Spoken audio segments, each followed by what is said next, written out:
Kelly says it's a deeply unsettling time for the force. I mean, this is a stark reality check for our officers and to the society that we're still policing probably the most dangerous part of the United Kingdom, both on and off duty. That extends to our officers. So my appeal to our officers is to please consider their personal circumstances. A Donegal deputy has accused the government of repeatedly delivering generic responses to calls for insulin pump services to be rolled out at Sligo University Hospital. There have been repeated calls for the service to be put in place to benefit people right across the northwest. Deputy Thomas Pringle says the Taoiseach committed to follow up with him last October, but to date there has been no response. Deputy Pringle told the Dáil that the government continues to feel those in need of the vital service. I wish to confirm that Sligo University Hospital did submit a business case for additional nurse specialists to start the insulin pump service in mid-2022. Due to a lack of funding with 2022 allocations, the business case was not approved. They have again looked this year for the resources and the need is there, yet your government is failing to make it happen. And Inishowen Council has called on the HSE to make the filling of vacant positions at Cashel na Cór a priority. The service has been operating at a reduced capacity for some time now. The HSE has confirmed that there are still a number of staff vacancies, including a managerial role. Once the required management and staffing for the safe delivery of day services are in place, the HSE says Cashel na Cór will be able to reopen at full capacity.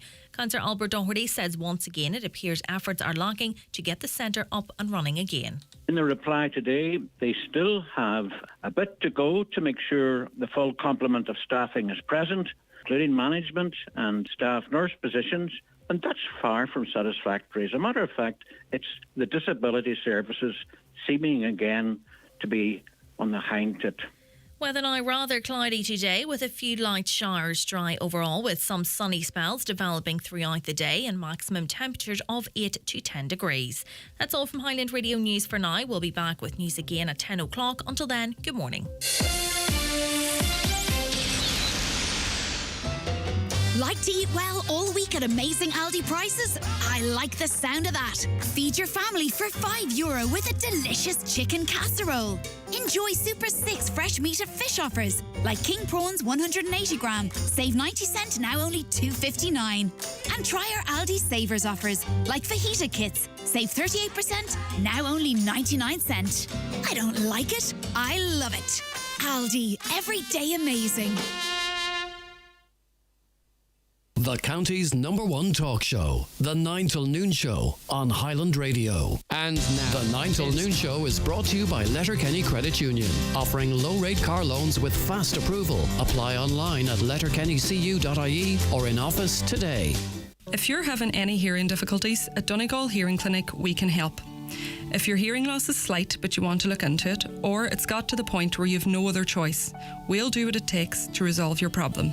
It may be as simple as a wax removal. Donegal Hearing Clinic, Pierce Road, Letterkenny and Milltown Business Park, Buncrana. Call us on 07491 88470 or visit donegalhearingclinic.ie. Life sounds brilliant with Donegal Hearing Clinic, Letterkenny and Buncrana. For over 20 years, CarZone has been the trusted name in Ireland's motoring marketplace, bringing 1 million car buyers and sellers together every month. And now, buying or selling a car has never been easier on CarZone with expert tools and advice. Download the CarZone app or check out carzone.ie. CarZone, Ireland's trusted motoring marketplace. With 231 well underway, are you calling in for a look? Sure, call in for a cup of tea or a coffee and let our sales executives show you the options available in our new Nissan range. With an unbeatable range of vehicles, there's only one garage to visit for your next purchase, and that's iMotors. Visit us in Letterkenny or Malin or visit imotors.ie. And now, it's time for the talk of the Northwest, the 9 to Noon Show, with Greg Hughes on Highland Radio. Hello, good morning to you. It's just approaching 6 minutes past 9 on this Friday, the 24th of February, 2023, and it is another edition of the 9 till Noon Show. So much coming up on the show today. We've got our Friday panel joining us right now, which we look forward to chatting to, of course, a little later on. We'll be announcing our finalists for the Irish Music Month competition that we have running, and so much more besides. I'll tell you about it, excuse me, as the morning wears on. But let's crack right on with saying good morning to our guests. Michael White of the Green Party. Good morning, Michael. How are you keeping? Good morning, Greg. I'm Grant. It's great to have you with us. We're also joined by, I wonder, are we? Pat McCart. Pat McCart, are you there? Can you hear me, Greg? I can hear you loud and clear.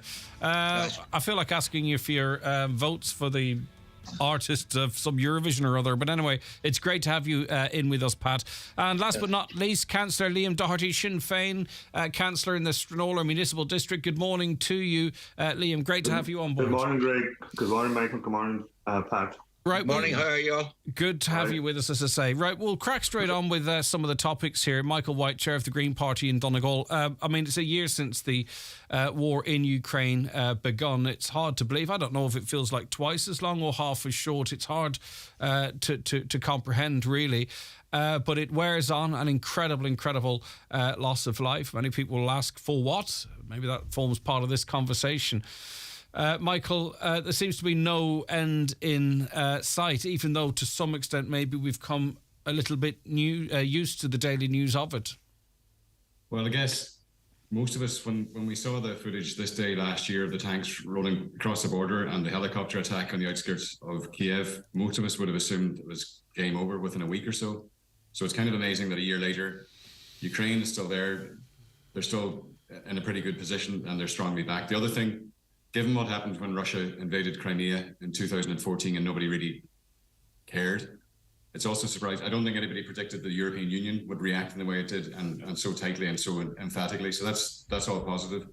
But, you know, hundreds of thousands of people have lost their lives or are seriously injured now. And the question is, where does it go from here? And just from listening to commentators over the last few weeks, there's a few, it looks like there's a few ways things could go. You know, Ukraine can win this year, possibly. That's one opportunity. Or Russia could have some massive counterattack during the summer. Just in relation to that, and I hope you don't mind me interrupting you, but in terms of, would the Chinese, for example, and others, allow Russia to be defeated by the West like this? Because, you know, we come at this from a Western perspective, and obviously we had diplomats from China or representatives from China meeting with their Russian counterparts recently. But if you think about it, you know, the notion is that the West can't allow Russia to win because he'll redraw the boundaries and where would it go from here? Conversely, you could say well, the likes of China and others, North Korea, can't allow the West to defeat Russia either. So I think the chances of your first scenario, and it was just a scenario, is as unlikely as, you know, an all-out Russian victory this year, for example. That was my third scenario, Greg. You caught me. Right, okay. Well, go on. Yeah, so the Chinese, the Americans have intelligence this week. The Chinese are thinking about providing arms to Russia. That's where the biggest risk this year. It's a bad way. One scenario is where they just slang it out between Russia and Ukraine during the summer. But the worst possible scenario is where China does start to provide arms. The immediate reaction to that will be to cut China out of, say, markets in Europe. It'll really escalate very quickly from that. There's another scenario, actually. Either China provides arms to Russia or else China takes an opportunity to invade Taiwan. Those are both, you know, nobody's an expert on any of this. The one thing I would say, though, is that the reason that the war started in the first place last year is because Putin thought he could get away with it. He had every reason to believe that. He thought that because he got away with it the previous couple of times in 2008 and again in 2014. Now both he and the Chinese will know that if they do escalate, there's very likely to be a reaction. And that's a cause for hope, I think. Everybody's got a much more rational view of what's likely to happen. Now, it's partly because Biden's in the White House at the moment. That could all change in 2 or 3 years. But right now, the Chinese and the Russians will know that if they do something, that it escalates it, there's likely to be a reaction from both Europe and the States, which is, for me, is a cause for hope.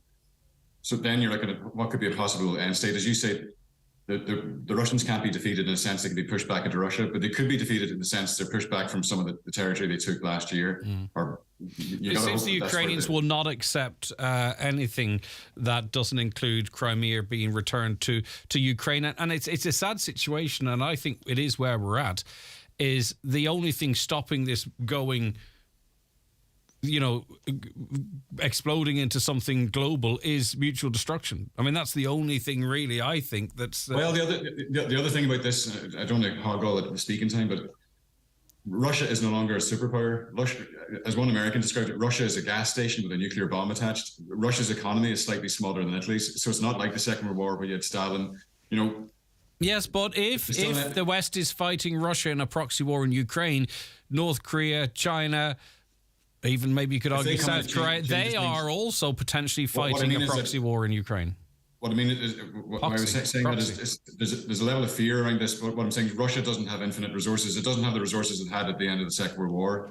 So, it's not inevitable that you sometimes hear people sort of saying, the massive land mass of Russia, they got, unlimited numbers of troops. That's not correct. Yeah, they don't have unlimited numbers of resources. Yeah, and neither does the West either. And it's well documented at this point that, particularly European countries are very close to exhausting, their reserves. Who's to say this is part of a greater plan? Okay, thanks for that, Michael. Pat McCart, bringing you in on this conversation, of course. What say you? I think, it could be very interesting in the next couple of weeks, but it looks like the war could drag on for a long time, Greg. Not good. Not good. No, what seems to be Putin seems to be think that he's some sort of czar, that he can bring the motherland of Russia, he can bring back in Latvia, Lithuania, Bulgaria, and that he can restore Russia to its, the glory days of the 1950s or whatever. But the problem with that is, I hear a lot of people saying the Americans and NATO are not, sort of innocence and all this, and there's an element of truth in that. But the other side of the story, Putin's been in charge in Russia, Greg, for 22 years. All his opposition are either dead or in jail.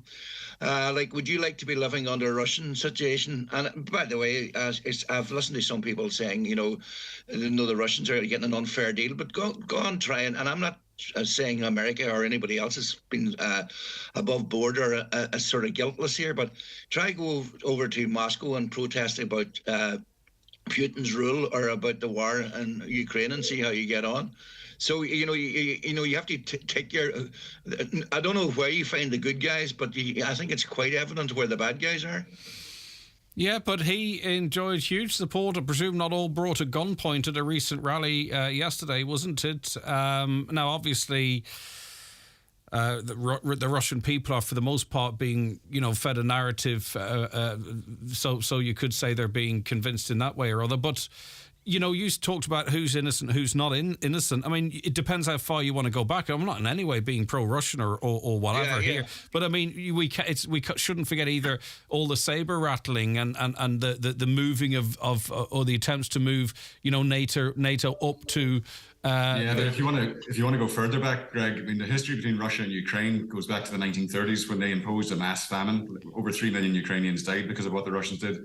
They also committed mass murder in the 1937 Stalin trials. All right, I get you. So we could just...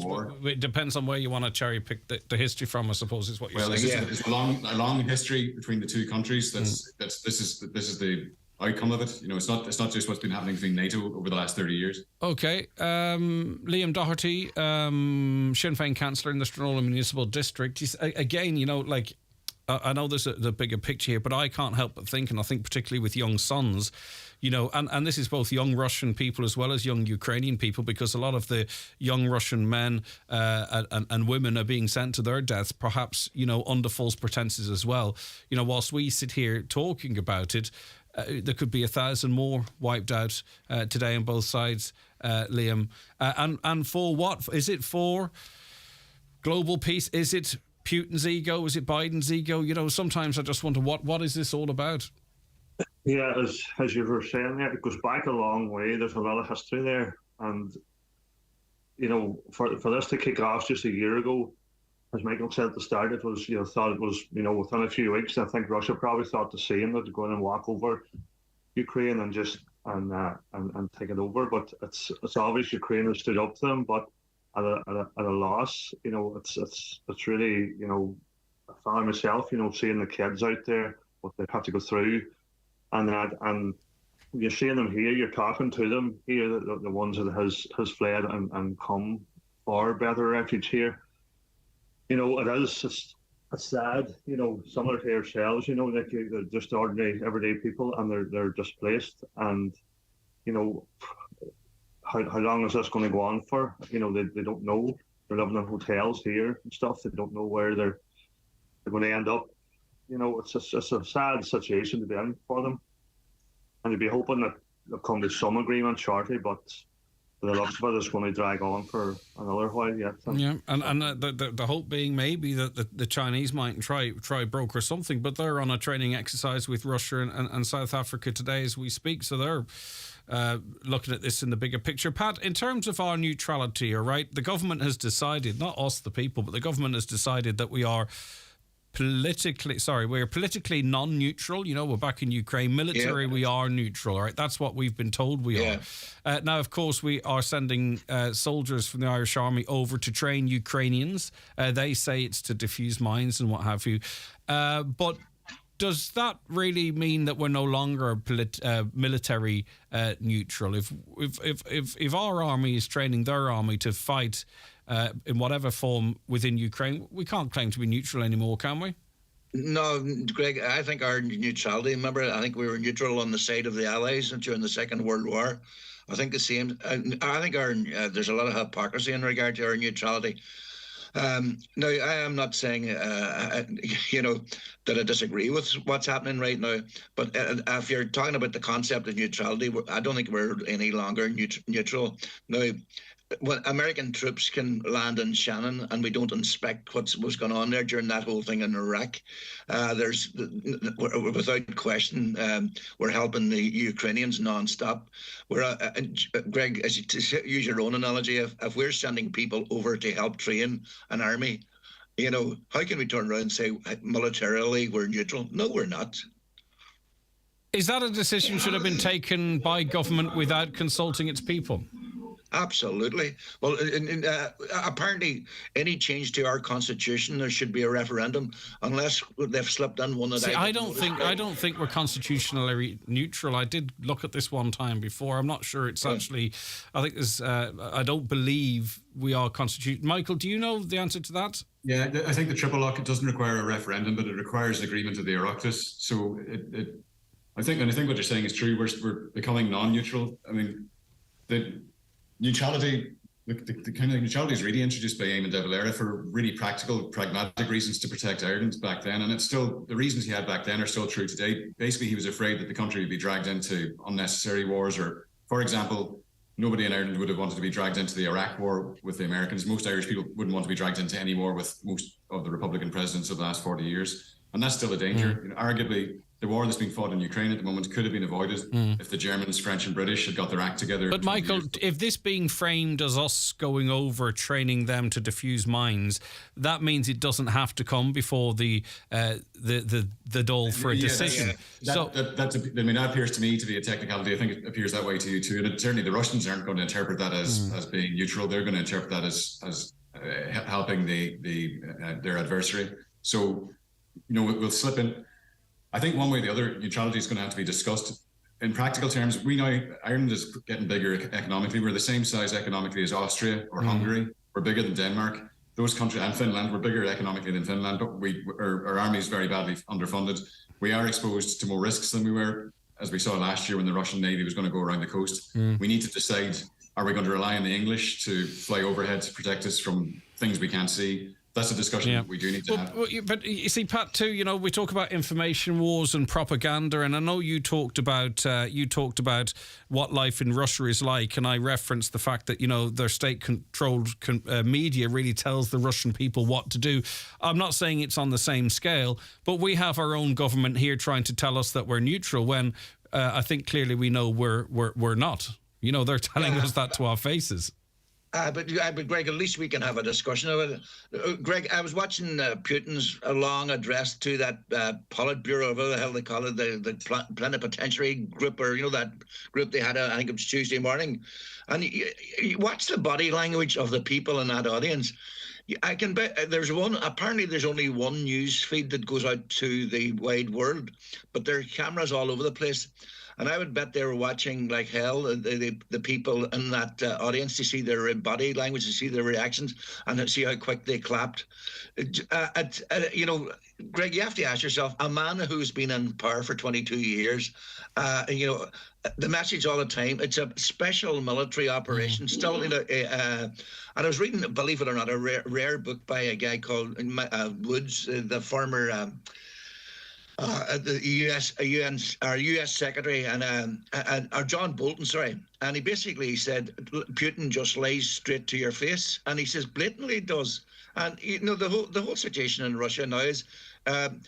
Putin is basically a dictator. He's telling his people, he's barefaced lies. He's telling them it's a special military operation to rid Ukraine of Nazis and so on. And there's no way in the wide world that's what it's about. It's about he wants to reclaim territory. He has some skewed view of Russian history that he wants to go claim back the glory days. And he did. By the way, he lied. His ambassador lied straight to our Doyle when he told them that there'd be no invasion.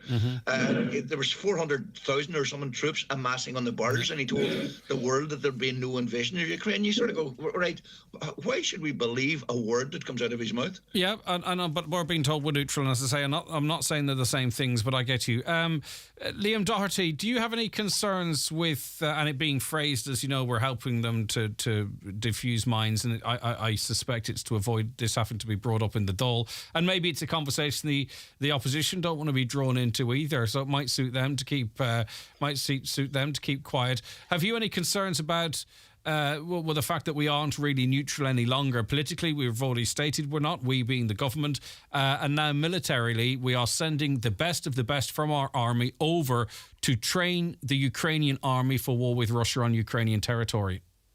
No, I think we've lost our neutrality at this stage. I think the government is keeping it in a grey area where it's, send them over to defuse bombs, landmines, whatever.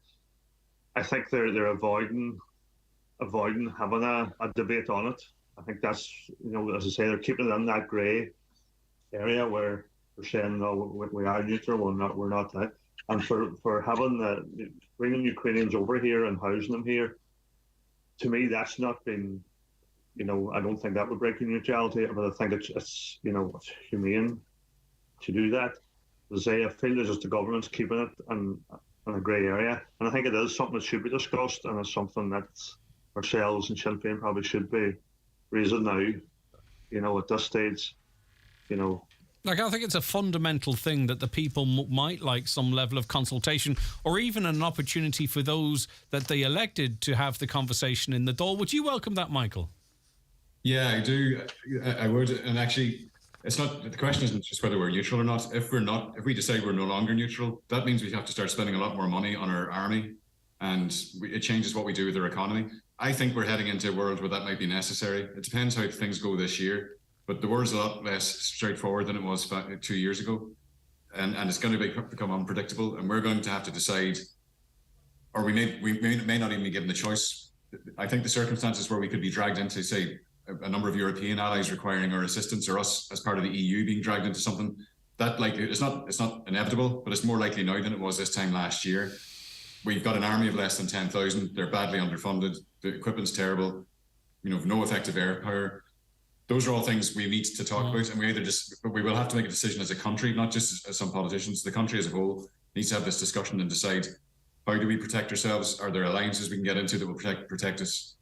What happens next? But I think the days of where we kind of got a free pass over the last 50 years, where the Americans and the French and the Brits looked after what was happening in the east of the continent, and we didn't spend any money on our army, I think those days might be coming to an end.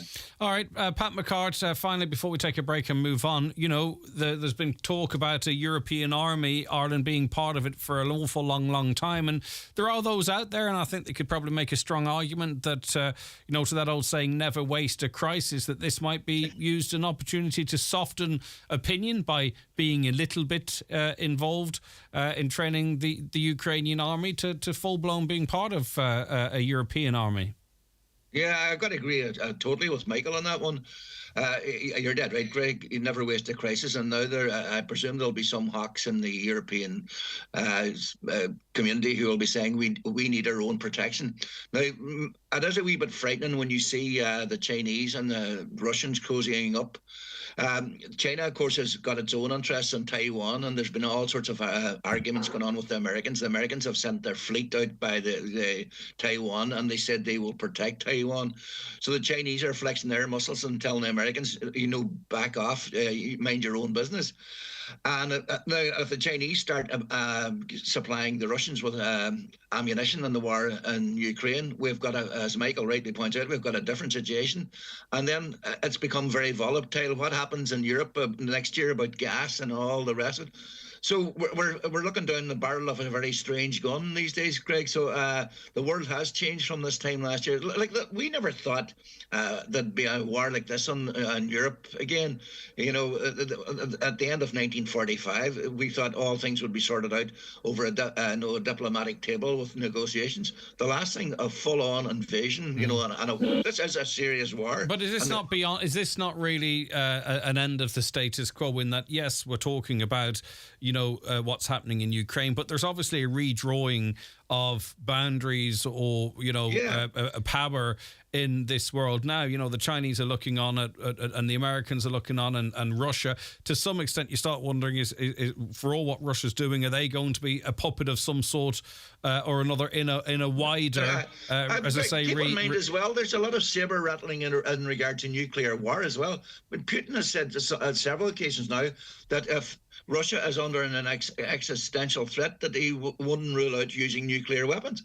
That's a whole new language that we haven't heard previously. You know, I've never heard any leader before saying, hey, if things come to the worst, we'll start using, and by the way, he didn't use the word tactical the last day, he just said nuclear weapons.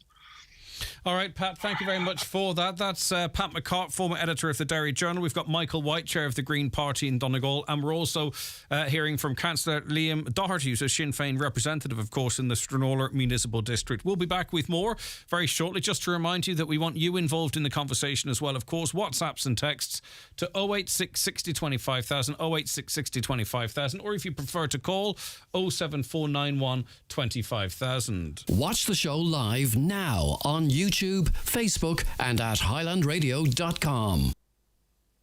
The 9 till Noon Show is brought to you by Letterkenny Credit Union. Digital loans now available. Apply online or via our app today and get your loan transferred directly to your current account. SuperValue makes saving money as easy as 1, 2, 3. 1. We match Aldi on the products you love. 2. Great special offers like SuperValue Fresh Irish Lamb Leg, half price. Pablo Old Vine Garnacha Spanish Wine, half price. And 3. Money off vouchers every week. So, follow the 1, 2, 3 and save money at SuperValue. Enjoy alcohol responsibly. Mr. Blue Sky, please tell us why. The Euro Millions jackpot is an estimated €100 million. Play responsibly in-store, in-app or at lottery.ie. The National Lottery. It could be you. Our wide range of 2023 Skodas are going fast. This is the sound of the Breen family getting their powerful diesel Kodiaq. And this is fully charged Fiona, driving away in her electric Skoda Enyaq. And this is the sound of someone who didn't place their order in time. Order your 2023 Skoda today, before it's too late. Skoda, made for Ireland. Your local Skoda dealer is DMG Motors, Clare Road, Donegal Town. Telephone 074 9721 396 or visit dmgmotors.ie. Don't miss the wedding fair this Sunday 26th in the Highlands Hotel Glanties. View our beautifully decorated Laurels Ballroom and speak with our experienced wedding coordinator and specialist wedding suppliers. That's this Sunday at the Highlands Hotel Glanties from 12 midday until 5 p.m. When it comes to our finances, we all need to be vigilant to protect against fraud. This is particularly the case if you receive unsolicited calls, texts, or emails about your credit union account. Scammers may try to contact you asking you to click a link or provide your account or login details. These calls or messages can often seem convincing, but your credit union will never contact you about your account in this manner. If you are suspicious of a message you receive in relation to your account, please contact your credit union directly. Credit unions in the Republic of Ireland are regulated by the Central Bank of Ireland. The Chief Constable of the PSNI will meet with Stormont leaders later as one of his senior officers remains fighting for his life in hospital. A fourth man's now been arrested in connection with the attempted murder of Detective Chief Constable John Caldwell. He was shot in Omagh on Wednesday night. The 22-year-old was detained in Coal Island in the early hours of this morning. A dissident Republican group, the New IRA, is believed to be behind this attack. I'll start with you, Liam, if that's all right. Obviously, widespread political condemnation of this, and in our conversations yesterday, in the forefront of my mind is just a new generation of young people getting a look through into the past and having a real experience of stories they may have heard from their parents or grandparents is kind of the thrust of what I was saying yesterday. Your reaction to this news? Yeah, no, I think it's disgraceful what's happened there, and I would like to just, first of all, my thoughts and prayers are with the DC, John Caldwell and his family, and hopefully he'll make a full recovery on this. It's unacceptable. There's no place in society now for this. It's in the past and that, and to shoot someone in front of their own child and amongst other children is just really dragging up bits of the past again, and it's totally disgraceful, and it's unacceptable. And it's hopefully they'll have, they've arrested a few guys and stuff. Then hopefully they'll get perpetrators of this, and justice will prevail for them. But it's unacceptable, and there's no one I don't think would like to go back to the way it was. Yeah, and most saying it's just not going to happen. Pat McCart, obviously, I'm sure you'd echo what Liam said there, and in your own words, of course, and maybe talk about the potential, implications beyond the awful act, if there are any in your view, Pat. Yeah, Greg, I don't understand where these people are coming from at all. I read there the guy, the Sunday Times security editor, whose name, escapes me at the minute. He said he interviewed the leader of this group about 2 years ago, and the guy said he admitted totally that there's no way they had a political purpose. They were basically just keeping sort of the old tradition of physical force alive. Now, Martin McGuinness and Jerry Adams and people like that said, and their raison d'etre was that when they were young people, there was no avenue that you could get sort of an anti-discrimination, bigotry and all that sort of stuff, and that 50 years of unionist rule, and then when the civil rights went on to the streets, they were battened off the streets. But they worked and they got the peace press up and running, and they got the Good Friday Agreement. And Martin McGuinness and Jerry Adams are on the record non-stop, and of saying we have a vehicle now. So why the need for this? Greg, you can only condemn these people. There's no viable reason whatsoever for anyone for doing this. Now, what happens now? But Greg, I should point out a couple of about a year ago, I met a well-known sort of dissident Republican, and he said to me, it's all this thing about the fall of Stormont, the refusal to elect, this thing about the protocol and the refusal of the DUP. And then, of course, there was the sort of bit of saber rattling about the Loyalist Command Council, about the Loyalist community being very unhappy, and that there was all this sort of stuff. And he was basically saying, if they want to start the war again, we'll start again. And that sort of worried me, because I thought, we've been down this road before, so do people not learn anything? Yeah, it's a question kind of answers itself, I suppose. Michael White? Yeah, I suppose, just to reiterate what Liam and Pat said, I mean, the only positive that's come out of it was there was a joint statement by Michelle O'Neill and Jeffrey Donaldson and Doug Beattie and the other leaders like Naomi Long. So all of them together issued a joint statement, which is really unusual, particularly over the last year, really condemning it. So that's a positive thing that came out of it.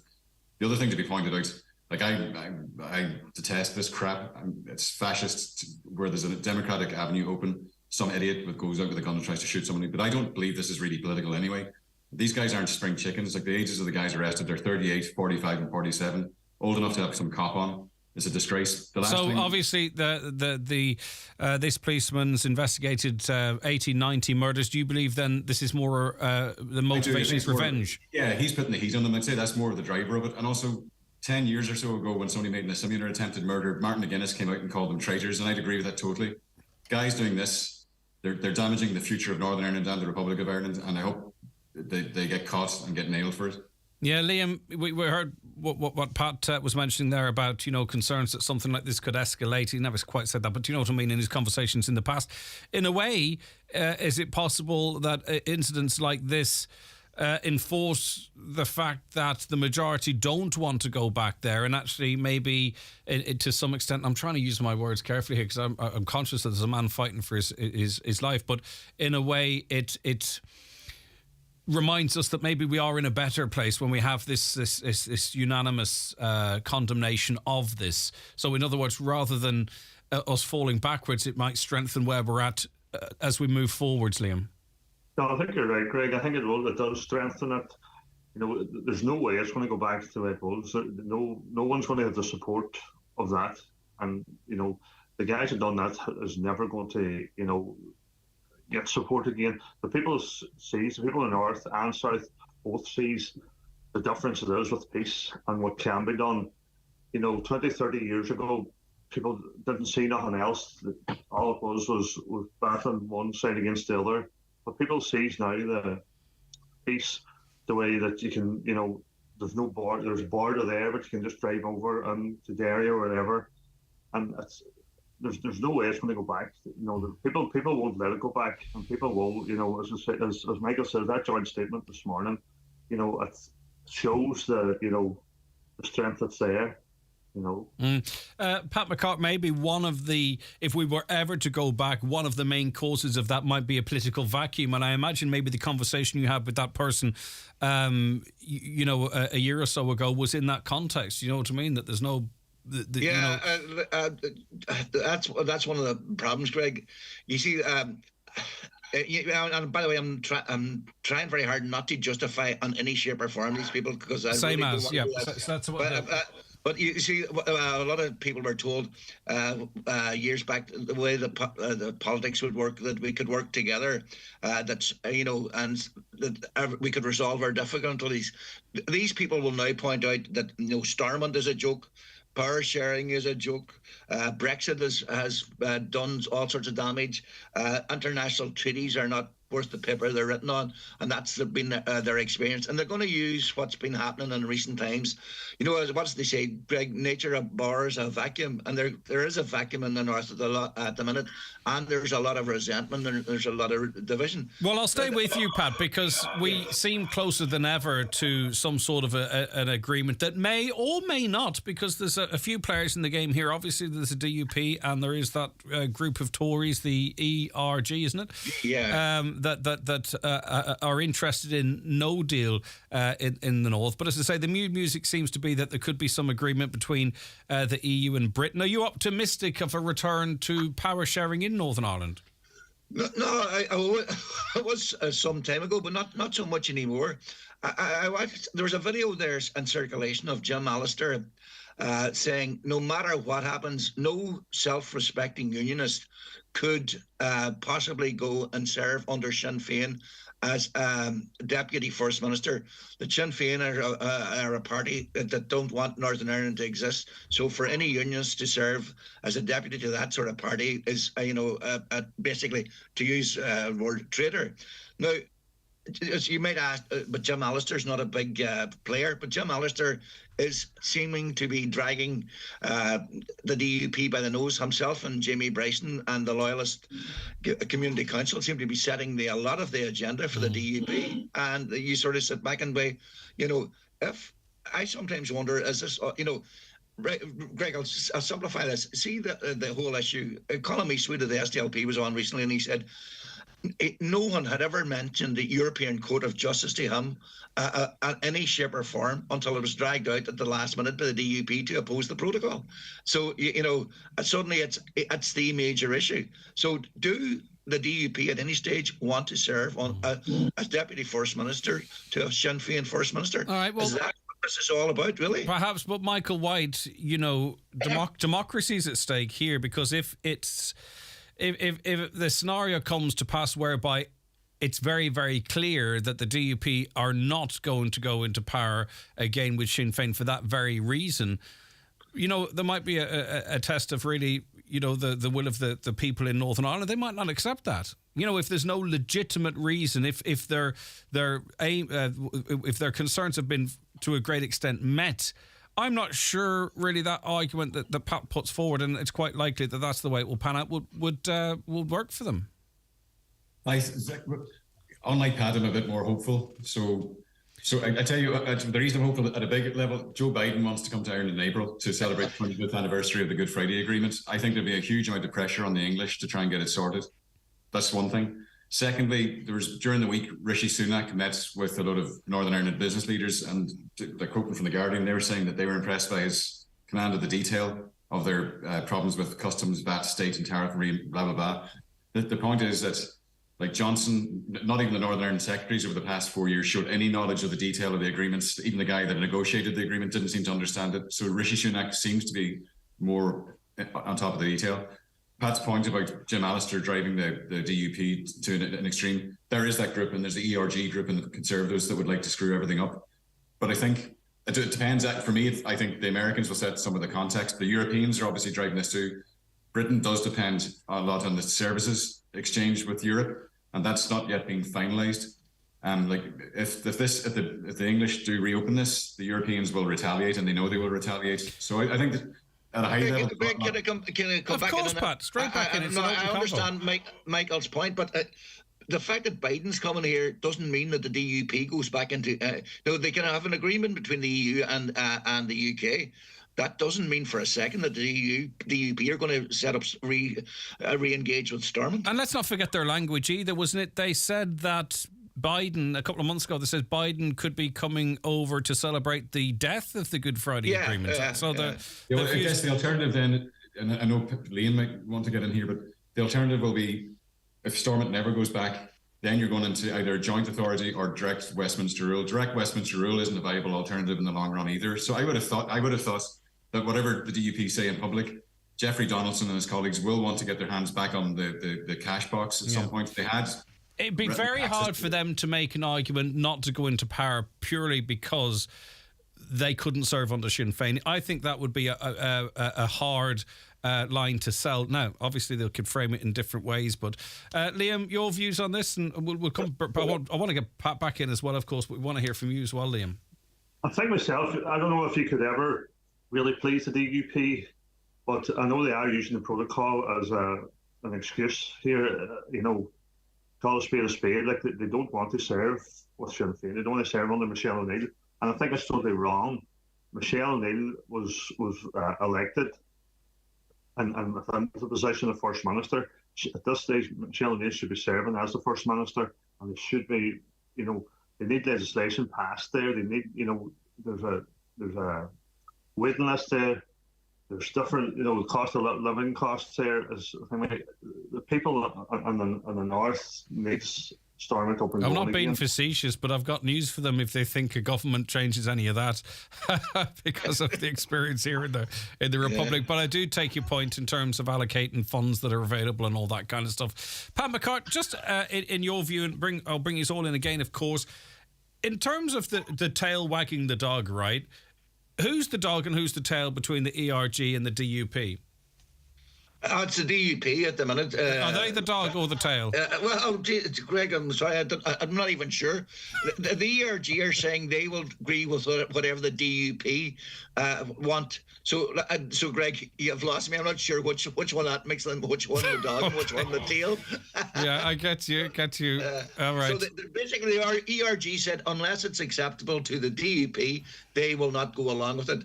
And so, by the way, the London Times, I think on Wednesday, sort of changed tack. They said Rishi Sunak should override the objections of the ERG and the DUP. They described the DUP as not being reliable allies to the Conservative Party, etc., etc., etc. So there seems to be a change, and there seems to be a reality that dawning that the UK badly need a deal with the EU, trade deal. Well, that's it, Liam, you see. I think Sunak has a blank cheque from Labour, so that, even if there is some resistance within the ERG group, that he can get this over the line and remain pretty strong in his power. Very quickly, the DUP could find themselves, isolated. I mean, if the ERG are defeated on this, does anyone really want to hear from them any further? Do you know what I mean? So you could find the DUP under a great deal of political pressure to say, with everyone saying, look, you've got pretty much what you wanted. Everyone's voted in this direction. Now it's just up to you. Like, as I say, they could find themselves very quickly very isolated, Liam, do you think? Yes, I think it is. It's starting to get to that point where their backs are going to be against the wall, and they're going to have to do something. They're going to have to come out straight and say that they don't want to be in power with Sinn Féin, but that's not going to work with the people. The people, they're letting the people down the north, the DUP, and they're shooting themselves in the foot constantly. And shooting everybody else in their foot as well. It's not just their own foot, I suppose. Michael, politically, right? So, I mean, obviously, all political parties strategise and what have you.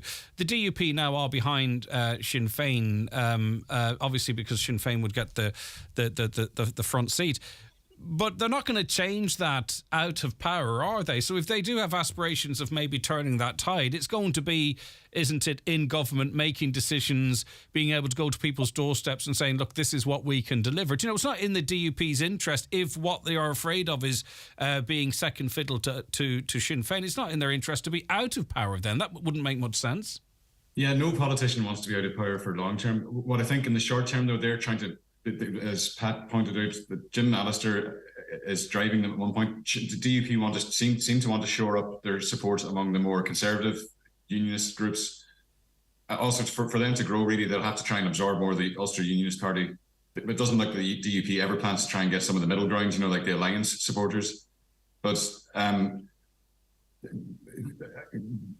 politicians want to have access to power and they want to have access to finance to change things. I would have thought that would be the inevitable driver that will eventually cause an agreement. And also, we need to remember that there were genuine concerns among unionists about the imposition of a border along the Irish Sea. So some of the stuff that they were saying wasn't just to be a bloody nuisance. They were actually articulating concerns that the unionist community had.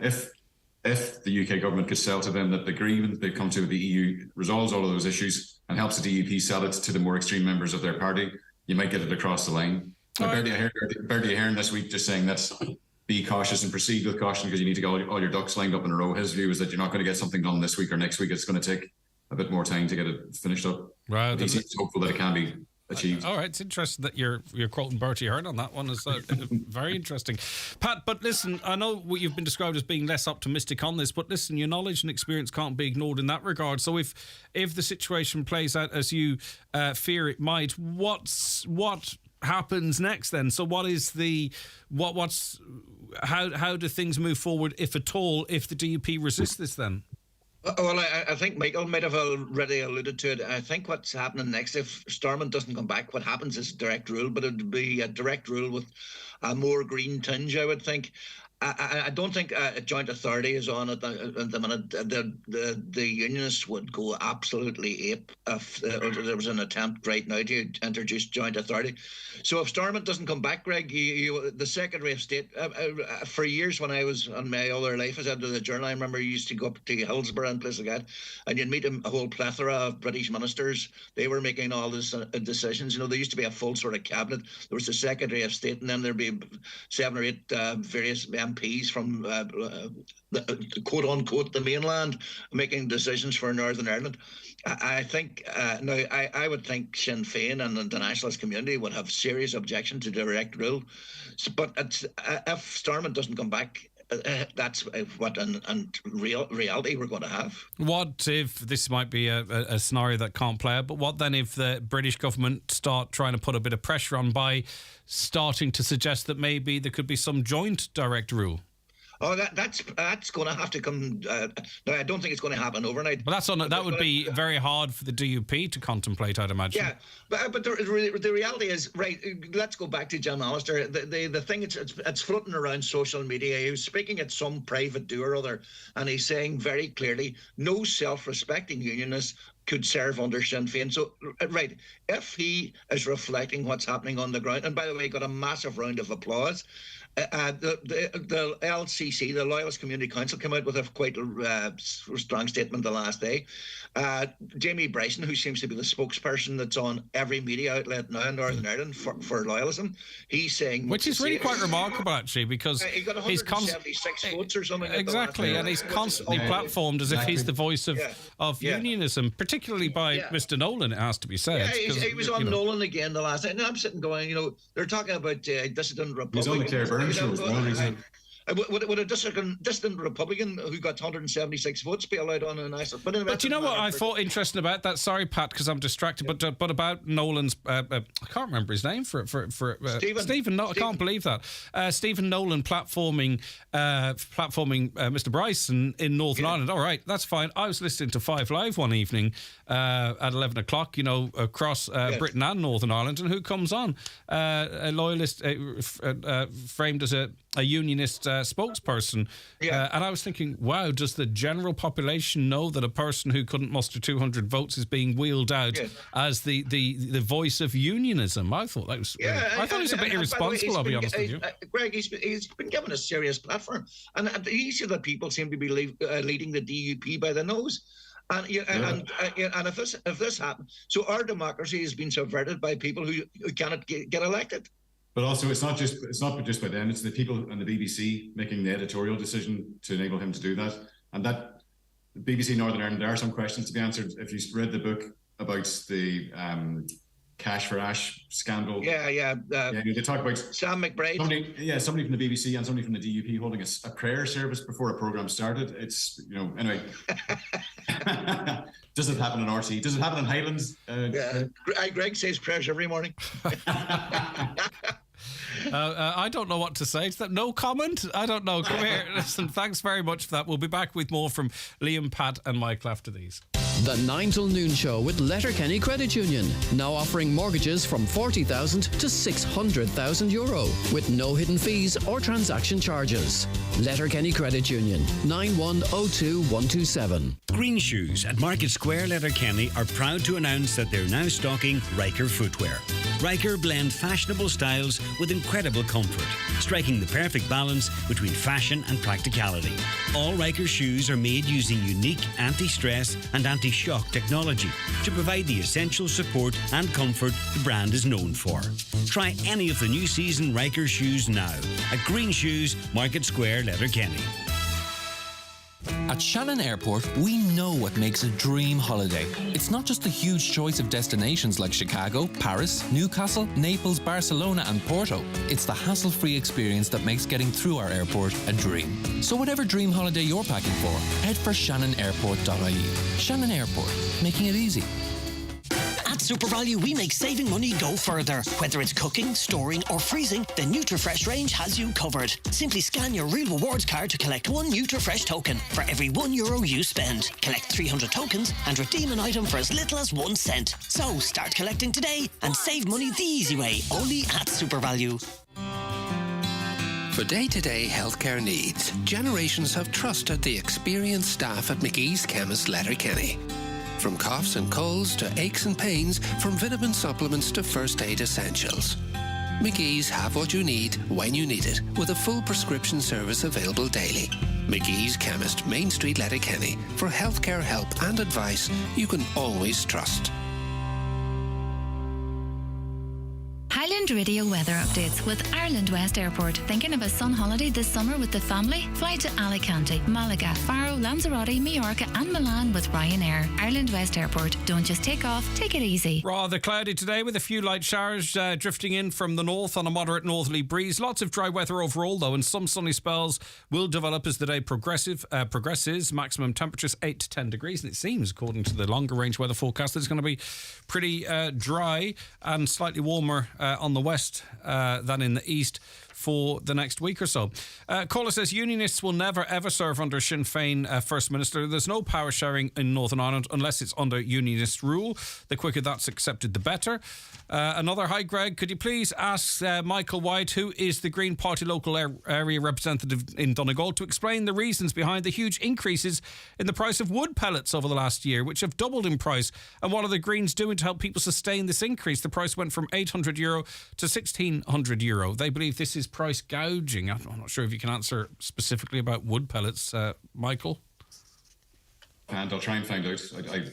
I just know there's been a general increase in the cost of timber, lumber and other wood products, but I can't answer to that specific question. What about this one? It's now become a luxury to heat your home. We're being forced into poverty thanks to the Green Party's politics.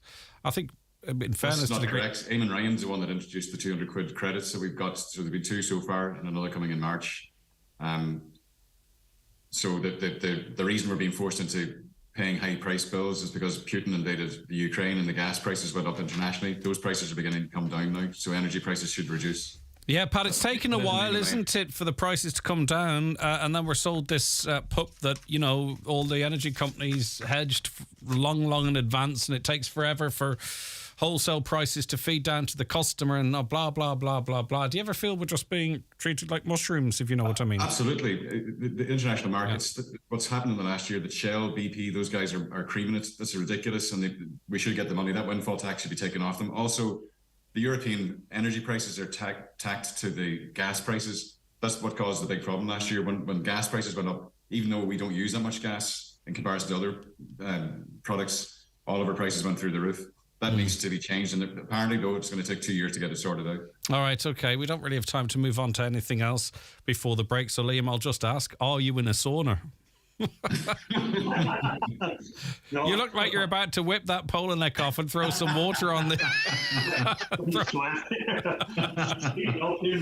What was the first mistake you made on a Friday? I put on a polo neck. Okay. Pat, I haven't seen you at all, but listen, it's good to hear from you. You're keeping good, generally speaking, I hope. Thanks very much, Greg. I certainly am. Thank you. All right. Okay, Pat, listen, thanks so much for your time as always and your experience and expertise. It's very valued. Thank you. Take care of yourself. Liam, good to have you on the show. Look after yourself. Have a great weekend. And last but not least, Michael White. Always good to have you on as well. Take care of yourself. See you soon. Thanks, Greg. All right. Okay. And that was our Friday panel for this Friday. 086 60 25,000 to get your say in on that. As I say, busy show coming up. Later on, we'll be talking about Friends of Letterkenny Hospital fundraiser. Dr. James McDade will be joining us in Studio 2. He's about to be honoured with a stand being named after him, which is a wonderful honour. Later on, we are going to be chatting to some of the people behind Kinky Boots. A lot of excitement about it coming up in On Green on Theatre.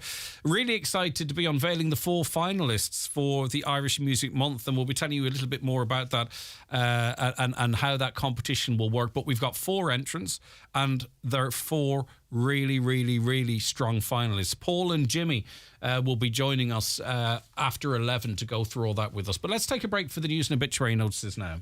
The 9 till noon show with Letterkenny Credit Union. Now offering MyCU current account and debit MasterCard. Bringing full banking features. Delivered with the same local trustworthy service of your credit union.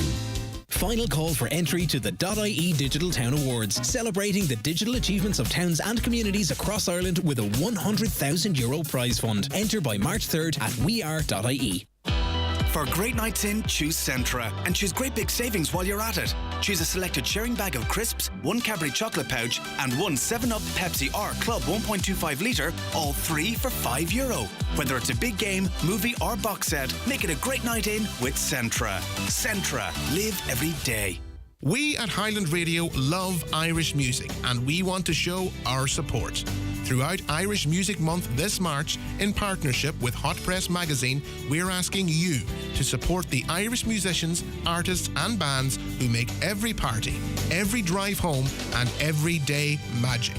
That's right. To celebrate Irish Music Month on Highland Radio, we're asking you to support Irish artists and musicians by buying Irish albums, Irish tickets, Irish t-shirts and Irish music merch. Irish musicians have shown that they are right up there with the best in the world, so let's support them by buying Irish. Proudly supported by Highland Radio, Hot Press, IBI and the BAI Sound and Vision Fund. Live, on air, online and on the Highland Radio app. This is Highland Radio News.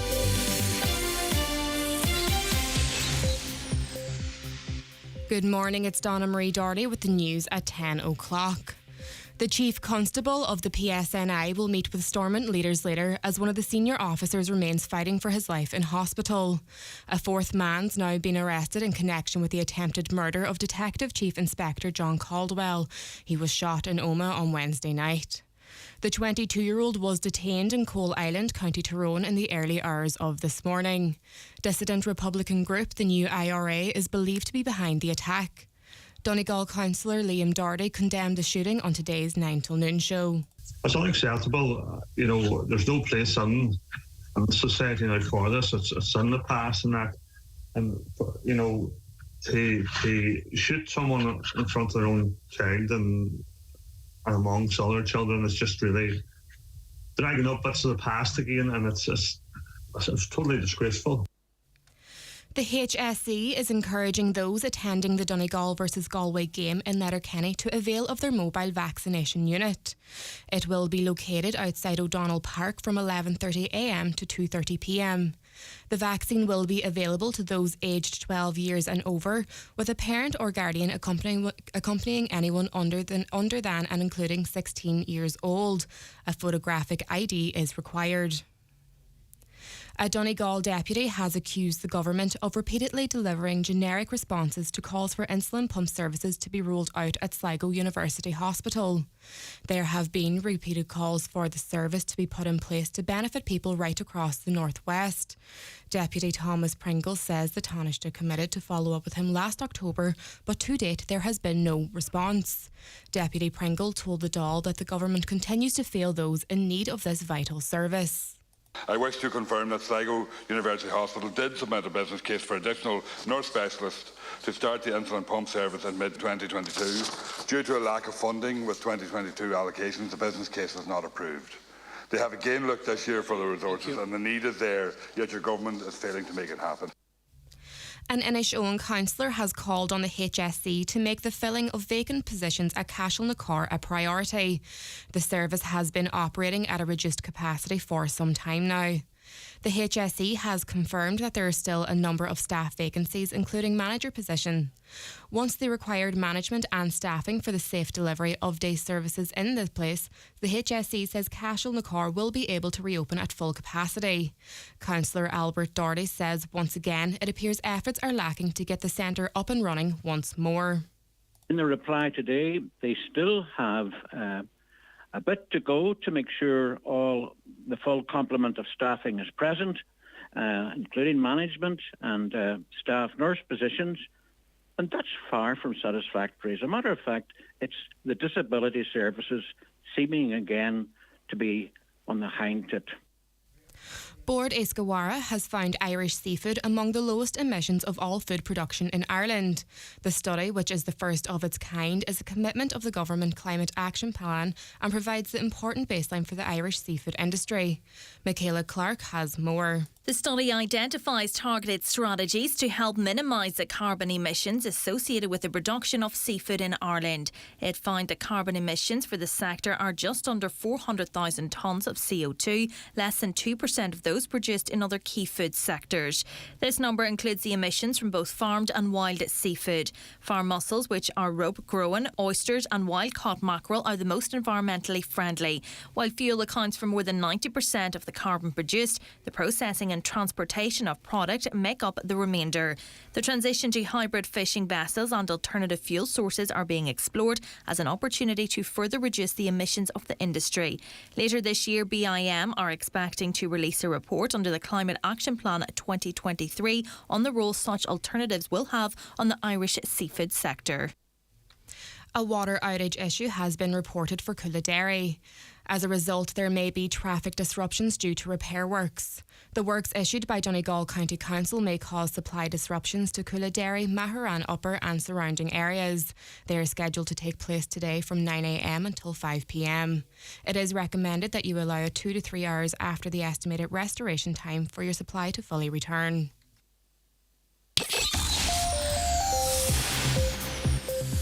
And now for weather, rather cloudy today with a few light showers. Dry overall with some sunny spells developing throughout the day. Maximum temperatures of 8 to 10 degrees. That's all for now. We'll be back again with the headlines at 11 o'clock.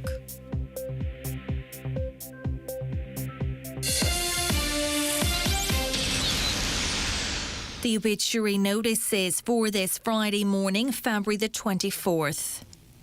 The death has taken place of Catherine Christina Weir, née Craig, the Park Ballindrate, Lifford. Her remains are reposing at her late residence. House strictly private, please.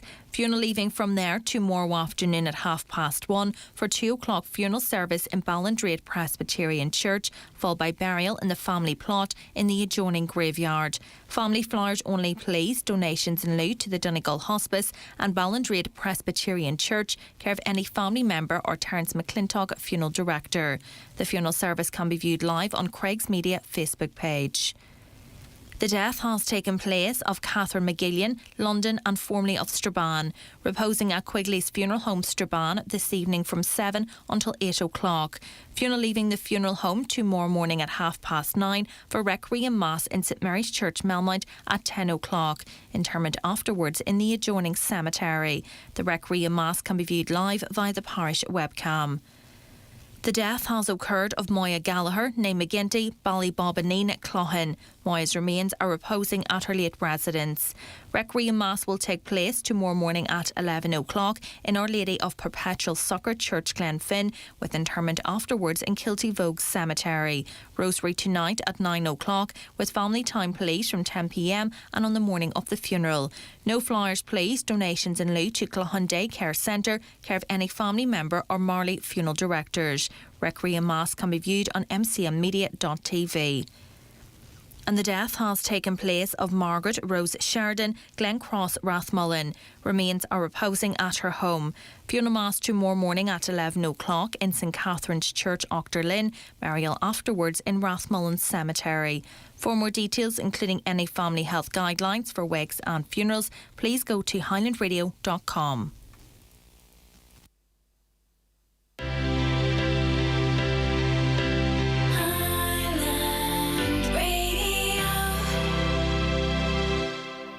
It's not just that Sarah can't rely on the rains to come this year. It's not just that the only water left could cost her her life. It's not just that she has seen all her crops destroyed and she is struggling to feed her little boy.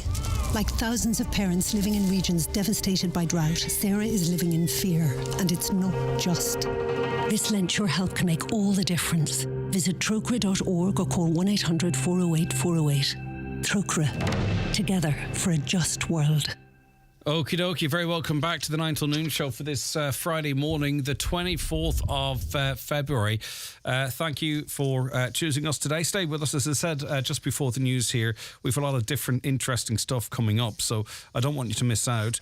Good morning, Greg. When we have a government and opposition who actively take part in protests against their own people, that shows we need an independent government, a government for Ireland, not Europe. Enemies of the state calling people far right. If we don't stand up now, our children will be paying for it. Now, I presume what you're talking about is the, in fairness, very well attended protest in Dublin last week.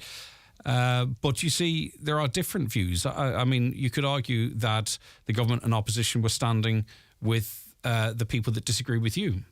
Now, I suppose if you have different views, you'll feel that they're not representing you, and I get that. Lots of supporters expressing their glee on social media. Read the incident in Oma. Politicians say one thing, rank and file another. It's disgusting. I haven't seen much of that, thankfully. I haven't been exposed to it, if the truth be told. Another, there are not too many politicians or leaders that tell the truth, believes one listener. Good morning, Greg. Just to put Pat straight, Putin said he wouldn't use nukes first. Why don't you talk about the act of war America committed against its ally Germany instead of cheap gas from Nord Stream? America's selling it now at 46 times the price. Where are our politicians on this? And I presume what you're doing there is referencing the comments from Mr. Wallace and Ms. Daly, who they are quoting a journalist who's claiming that it was in fact America that blew up that pipeline. But that's, again, one person's point of view, and they've amplified it in the EU. I'm not saying it's true or not, but it's one journalist's point of view that you know, finally a journalist people trust. Okay.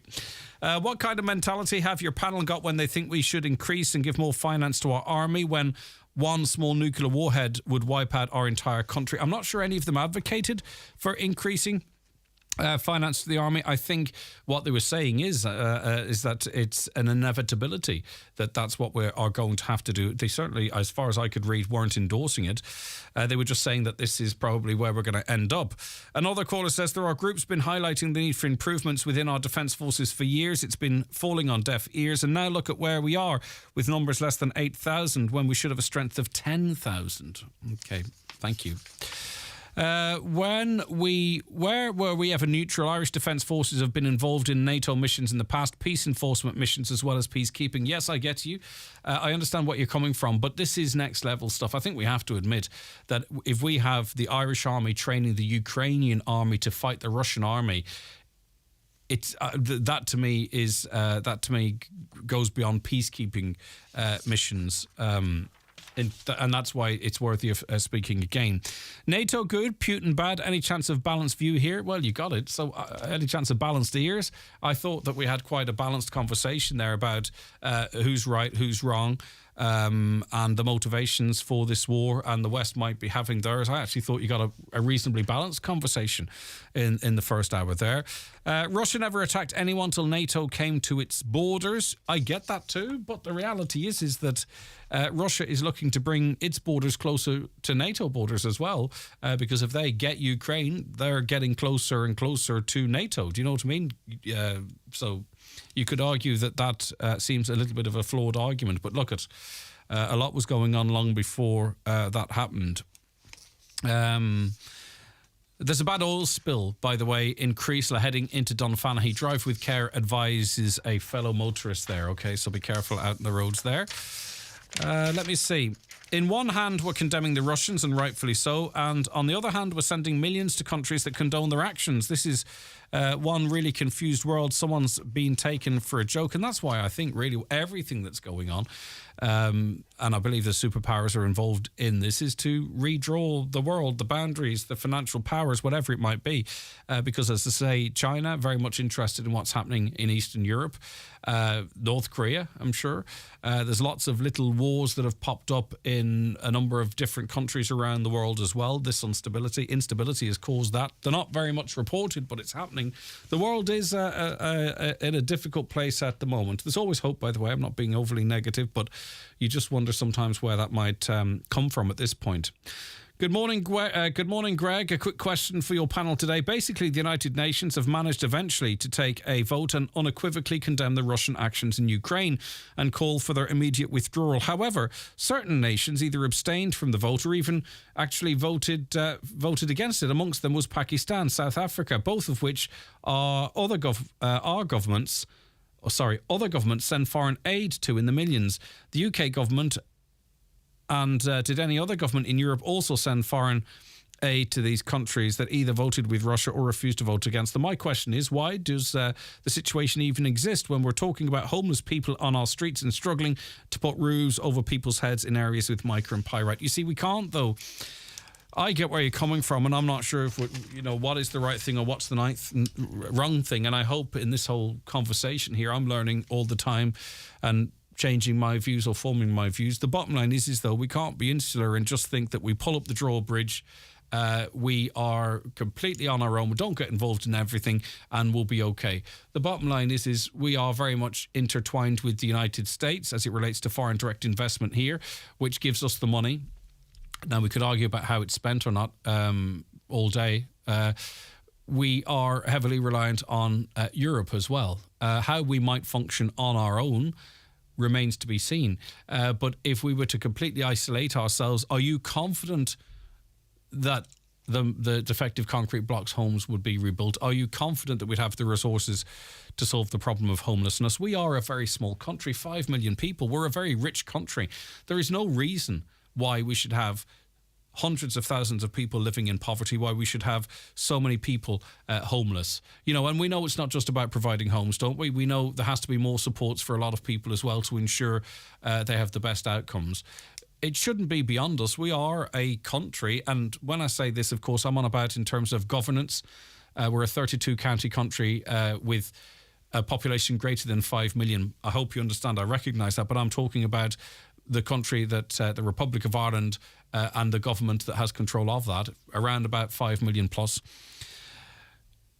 The size of Manchester or something. I know we often say that, but with the right policies and the right decisions and the right balancing of wealth, I'm not saying robbing Peter to pay Paul.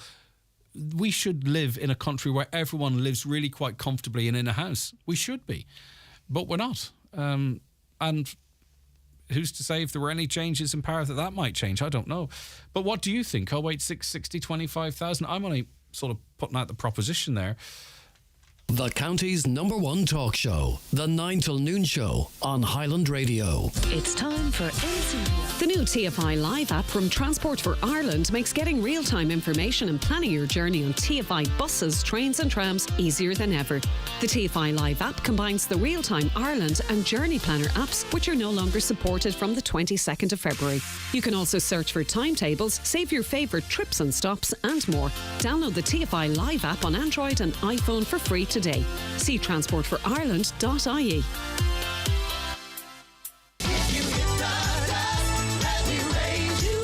Letterkenny Musical Society is back with a spectacular production of the multi-award-winning Kinky Boots, featuring a joyous musical score by pop icon Cyndi Lauper. Kinky Boots, an hilarious, uplifting story which will remain with you for a long time. Kinky Boots on Green and Theatre, 7th to the 11th of March. There's never been a better time to go full Lidl. Let's hear it from our customers. It's great value for money, and it's first and foremost. Anyone that has a big family, they should be shopping in Lidl, without a doubt. They have a holiday at the end of the year. Go on, go full Lidl today. The 9 till Noon Show with Letterkenny Credit Union, now offering mortgages from 40,000 to 600,000 euro with no hidden fees or transaction charges. Letterkenny Credit Union, 9102127. All right, slight glitch in the matrix there as it relates to the bingo numbers. Stay with me, I'll get them to you very shortly, so stay right where you are. Some comments here. Well done to the students at Stramore National School in Glendone on being the All-Ireland VEX IQ robotics competition, being in it. In Cork, that's from All in Churchill. Greg, is it possible to get an appropriate person to explain the number of traffic crossings to be on the centre barrier being erected from the postal to the Dry Arch roundabout? Yeah, indeed. We'll try and get to the bottom of that for you. 086 60 25,000. Your WhatsApps and texts to that number, or give us a call on 074 91 25,000. Right, we're joined in studio by Paddy Rooney, PRO of the Friends of Letterkenny University Hospital. Great to have you back on the show, Paddy. Good morning to you. Good morning, Greg. How are you? And also Conor Dorian. Dorian, I beg your pardon. Dorian. I don't know where I got Dorian. I think I'm thinking Back to the Future or something. Yeah. I don't know an awful lot of Dorians as well. Conor, great to have you in with us. Thanks, Paddy. As well. Shall we start with you, Conor? What is your medical story, Conor? So in 2013, I was diagnosed with an inoperable brain tumour. So I went straight down to Beaumont Hospital in Dublin, where I got chemotherapy from September to December, and then radiotherapy from all of January. And after that, I was clear for 3 years, but then I came back far more aggressive. Within 3 days, I went from walking, crutches, wheelchair to in bed. I couldn't move my right side of my body at all, any of it. So I got more chemotherapy, but they couldn't give me any more radiation because they gave me too much the first time, and they said my brain would be mush if they give me any more. So I got a stem cell transplant instead, which just absolutely destroyed me. I was really sick, and there's my mum had to go through 5 or 6 stores to get to me because I was that bad of a case. So, did you at that point, going through all of that? Did you ever think you were going to get back to to where you're at now, that you're able to walk in here and sit and recount that part of your life? One of the big things that happened as well. Friends of Letterkenny really helped me when I had radiation in St. Luke's. They brought me down to Dublin every Monday and back up to Donegal every Friday. And that was that helped me so much, so it did. Yeah, because with everything else going on, that's one problem solved, isn't it? Exactly. It allows focus in other areas. Yeah, and they had a bus, and they had a load of people from Letterkenny going in the bus the whole way down to Dublin, and we all talked about how good of a service this was. They're just very good, and that's why I decided to do this marathon. And so was me and my friends, Charlie Gallen and Conor Gallen and Gareth Cody. They're always with me during my treatment. So we all decided to do a marathon together, and we decided to do it for a charity, and this is the charity I chose, Friends Letterkenny. Conor, could you not have done a 5K? I've done a 5K too, yes. What about another one? I've done a half marathon there last week, and I'm nearly broke from it, so I'll be in bits after the marathon. And when is your target for the marathon? My time? Sorry, what date's it on? On 19th of March in Rome. Right, so you're constantly, I mean, obviously, because you've done the half marathon, to some extent, I presume that's almost like training for the full marathon. It is. That's one of the reasons why I done it. I wanted to see if I could actually do the half marathon first before I got on to bigger things. And there's still a wall with the half marathon, I presume. Yeah, there is. Yeah, so after the half marathon, I've got patellitis from basketball, so I have to be careful with my knees now. Okay. So. And who are you running the marathon with? Did you mention? My friends, Gareth Cody, Charlie Boyle, and Conor Gallen. They're a great support to me when I was sick. Okay. They always see me. They see me in hospital. They see me when I went home to Donegal. So they're great group of lads. They never give up on you. They never give up to me. And then poor David Cudliffe, God love him. Hey, we tried to get him to do it, but he wouldn't do it. He's a bit lazy. Well, no, fair enough. He's got a bad knee, so he's got worse knees than me. So well, I was going to say you've got bad knees and quite a medical history in your doing. Yeah. You know what I mean? So don't apologise for giving him a touch. Yeah, you know what I mean? I got a contact with Peter Cudliffe, David's dad. I actually knew him before I knew him, and then when I rang Friends Letterkenny and he answered the phone, I was like, Peter? I couldn't believe I actually knew the chairman of Friends Letterkenny, so that was a great help too. So he kind of included me a bit more into the whole process of it. Brilliant. We'll come back to you. Paddy Rooney, as I mentioned, it's an amazing story from Conor there, and I think it's just there's something about it, isn't it, that it's Conor's journey, that word, but you know what I mean. But also that his interactions with the Friends of Letterkenny University Hospital was so important to him that now thankfully he's able to do what he's doing something for charity, and he's thinking on you guys too. I mean, and that's. There's a beautiful story there. Yeah, it's lovely to hear his personal testimony from two points of view. First of all, is the role that the Friends of the hospital played in his journey. I mean, Conor and I spoke before. It was a very challenging period in his time. There's no two ways about it. So at least the bus, he had transport from the front door of the hospital to the front door of St Luke's Hospital in Dublin, and it brought a small bit of comfort in a very uncomfortable period of time for him. And it's nice to hear as well that he's made a full recovery. Yeah, as well. Talk to us again. I think there's no harm ever in reminding people the work of the Friends of Letterkenny University Hospital, because the title in and of itself doesn't tell the whole story. Of course. Well, we celebrated our 30th anniversary last year, and in that time, believe it or not, there's been in excess of €7 million put into services and departments within the hospital, and that's a quantitative figure, Greg, and quite often it's very hard to know from a qualitative point of view what does that mean. But I think it was well put one time when one of the consultant radiologists, Dr. Conal McAward, when he was speaking at one of our functions, and he said that the Friends, there's a lot of intended consequences, buying the equipment and buying the bus and so on and so forth, but there was a lot of positive unintended consequences as well. And he made reference when the Minister of Health at the time, Mary Harney, set up the National Cancer Control Programme. Letterkenny was in a very good position to bid for services and actually to receive them, because a lot of the gadgets that needed, particularly around diagnostics, heavy artillery stuff like CT scanners and MRI scanners and all that, the hospital already had them, because the Friends had bought them. The hospital was going to get it sometime, but they wouldn't get it as quick. So this is not lessening the role of the DACC now in getting stuff, because they had to do all the heavy lifting in it. But the Friends was able to iron out the crinkles in the runway, so it was a lot cheaper, for instance, for Letterkenny to get some of the services, particularly the symptomatic services.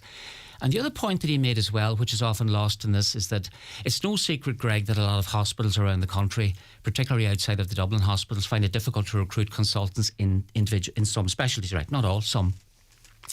And, prospective candidates, they'll come and they'll have a look at the hospital to see what's in it, and if they like what they see, they'll bid for it, and if they don't. So can you imagine now, for instance, Letterkenny University Hospital sometime in the future will be in the market for a consultant cardiologist, and the general manager will be able to show candidates around. And you know what? He's got a spanking brand new cardiac cath unit or department within the hospital. There's only two in the whole Sélta region. Galway University Hospital is one and Letterkenny is the other. Now surely that's going to be a nice carrot or inducement for some consultant to look forward to working in Letterkenny.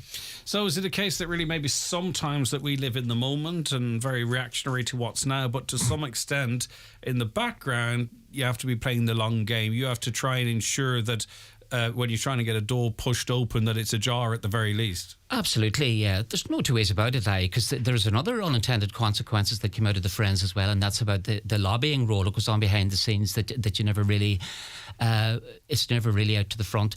There's two good examples of that, I suppose. One is the Noel O'Connell, who was a very active chair of the Friends for a long period of time. Noel was very well switched on. He knew what buttons to push and he knew the political landscape and where to go. And I mean, he was instrumental himself and the directors of the Friends at the time in getting the mental health unit refurbished in the hospital, because the Friends put up 30% of the refurb costs. He actually met the Junior Minister of Health at the time, John Maroney. I don't think that anybody would know that. There was a lot of pushing and pulling on Noel's and the Friends' behalf to get that done. And you're very, very familiar, of course, with our story last year with the cardiac cath unit. Your goods programme yourself was very helpful.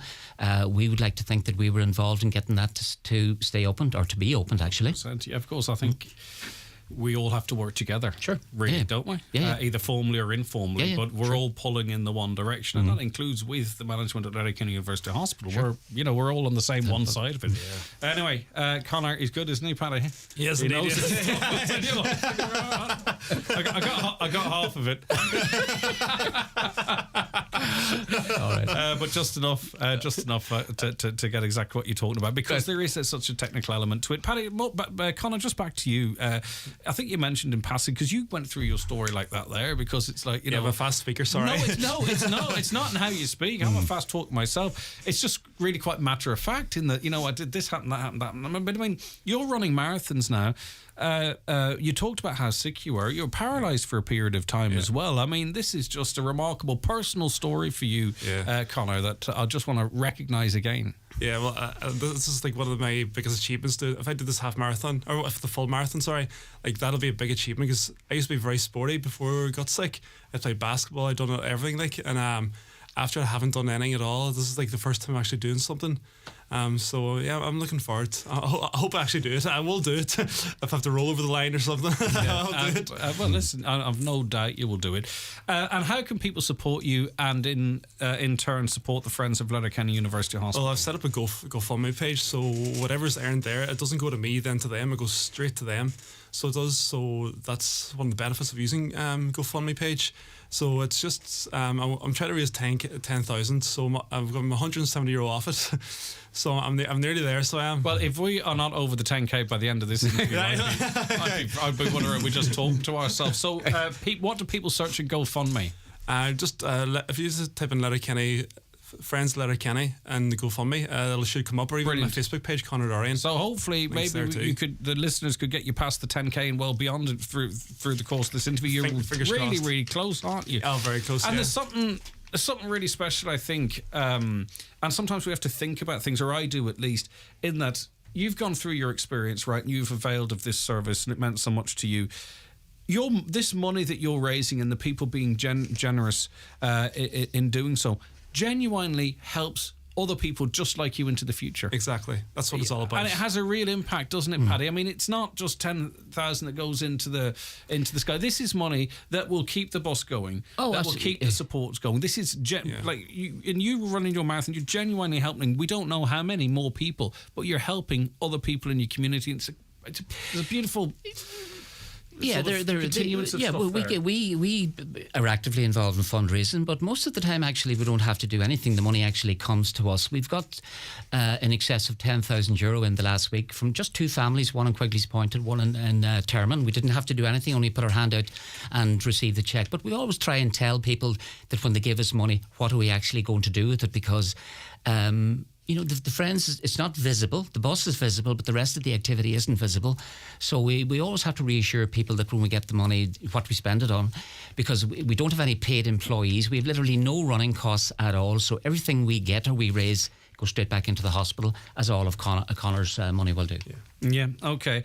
Now, in terms of what you have to do for preparation for this marathon between now and then, I mean, what else can you do? If you run a half marathon, you can't run another half marathon. Well, maybe you can. I was meant to go down with the boys to get a kind of Iron Guy for another half marathon, but I'd done a lot of it really hurt my knees the first half marathon, so I might skip that and just do the full marathon, just do kind of not the full marathon, but close enough to it again. Yeah, exactly. There's always an Ironman competition that you can follow. Let's not get ahead of ourselves here. Very good. And Conor, how is your health now? It's good, because you mentioned at the beginning that this was inoperable, aggressive cancerous brain tumour. So because this cancer was around my CNS, central nervous system, and the second time it went up his left cerebellum, so it kind of pushed on that, and that stopped everything working on the right side of my body from head to toe. Couldn't move a single thing, but I could feel everything. And one of the things that still gets me health wise is my memory. Radiation just ruined my memory.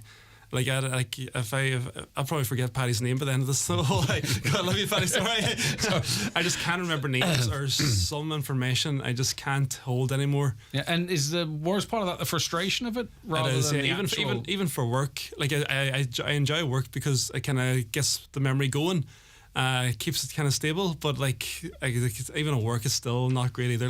Yeah, I know. You know. So, but that's the new you now. Well, that's the new me, right? Yeah, you're having to. This is your life. But it's remarkable at all that you're sitting here. I mean, we can't overstate that either.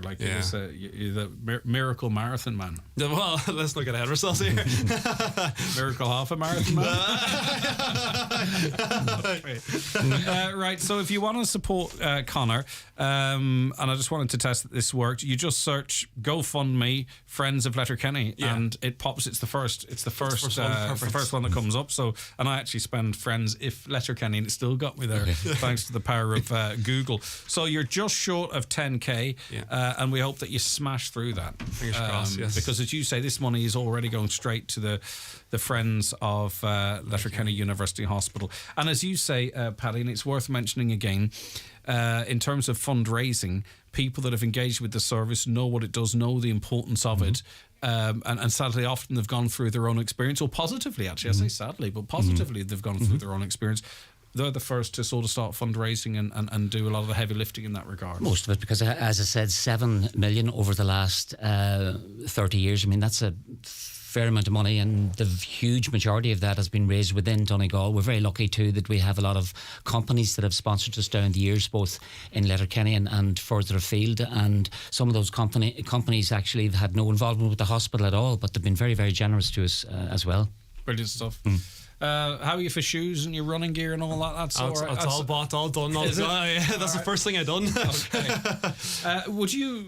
I don't know, how long do shoes last? Could you use the same shoes from the half marathon now for the full marathon? It depends what kind of shoes it is. Some shoes you get 500 kilometres from them. Other shoes you get... I bought a pair of shoes that apparently they say you can only use for 100 kilometres. So they'll be the marathon shoes. They're good shoes, but I also did it because I wanted to get the Friends Letterkenny name out there as well. I wanted people to know about it, because some people don't know about it at all. And I think you're spot on, Conor, because after I had the quick chat with you, it was, Paddy, what's going on behind the name? Because it sounds kind of nice, innocent little name, doesn't it?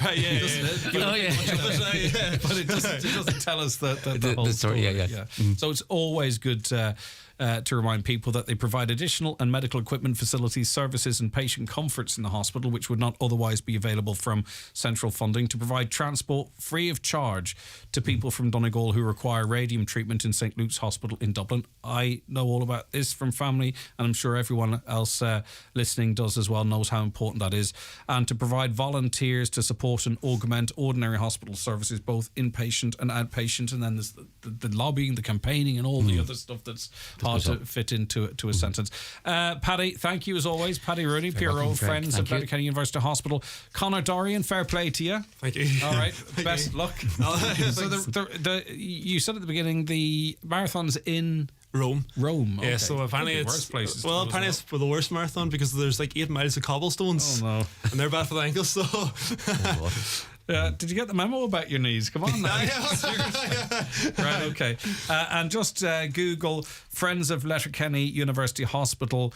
And what did I say? I messaged again, GoFundMe, Friends of Letterkenny University Hospital, or Friends of Letterkenny, got me there straight away. Yeah. So there's no excuses. And if you have a 5 or a 10 or whatever it is, the money's going straight to Friends of Letterkenny University Hospital. Connor, best of luck. Maybe we can have a chat afterwards. Perfect. If that's okay. And Paddy, we'll talk again in the future. And you and everyone involved in that organisation, keep up the great work. Okay, back with more very shortly. Watch the show live now on YouTube, Facebook, and at highlandradio.com. The 9 till noon show with Letterkenny Credit Union. Simplify your debts with a debt consolidation loan from Letterkenny Credit Union. Call us on 074 910 2126 or apply online via our app or in office today.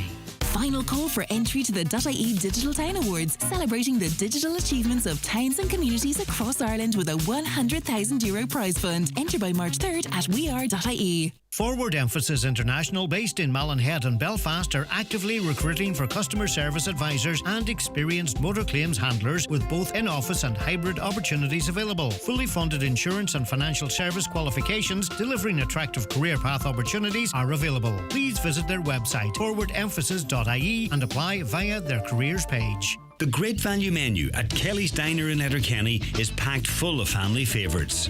Try one of the famous Jake's Burgers, a mouth-watering pancake stack, or an all-day breakfast.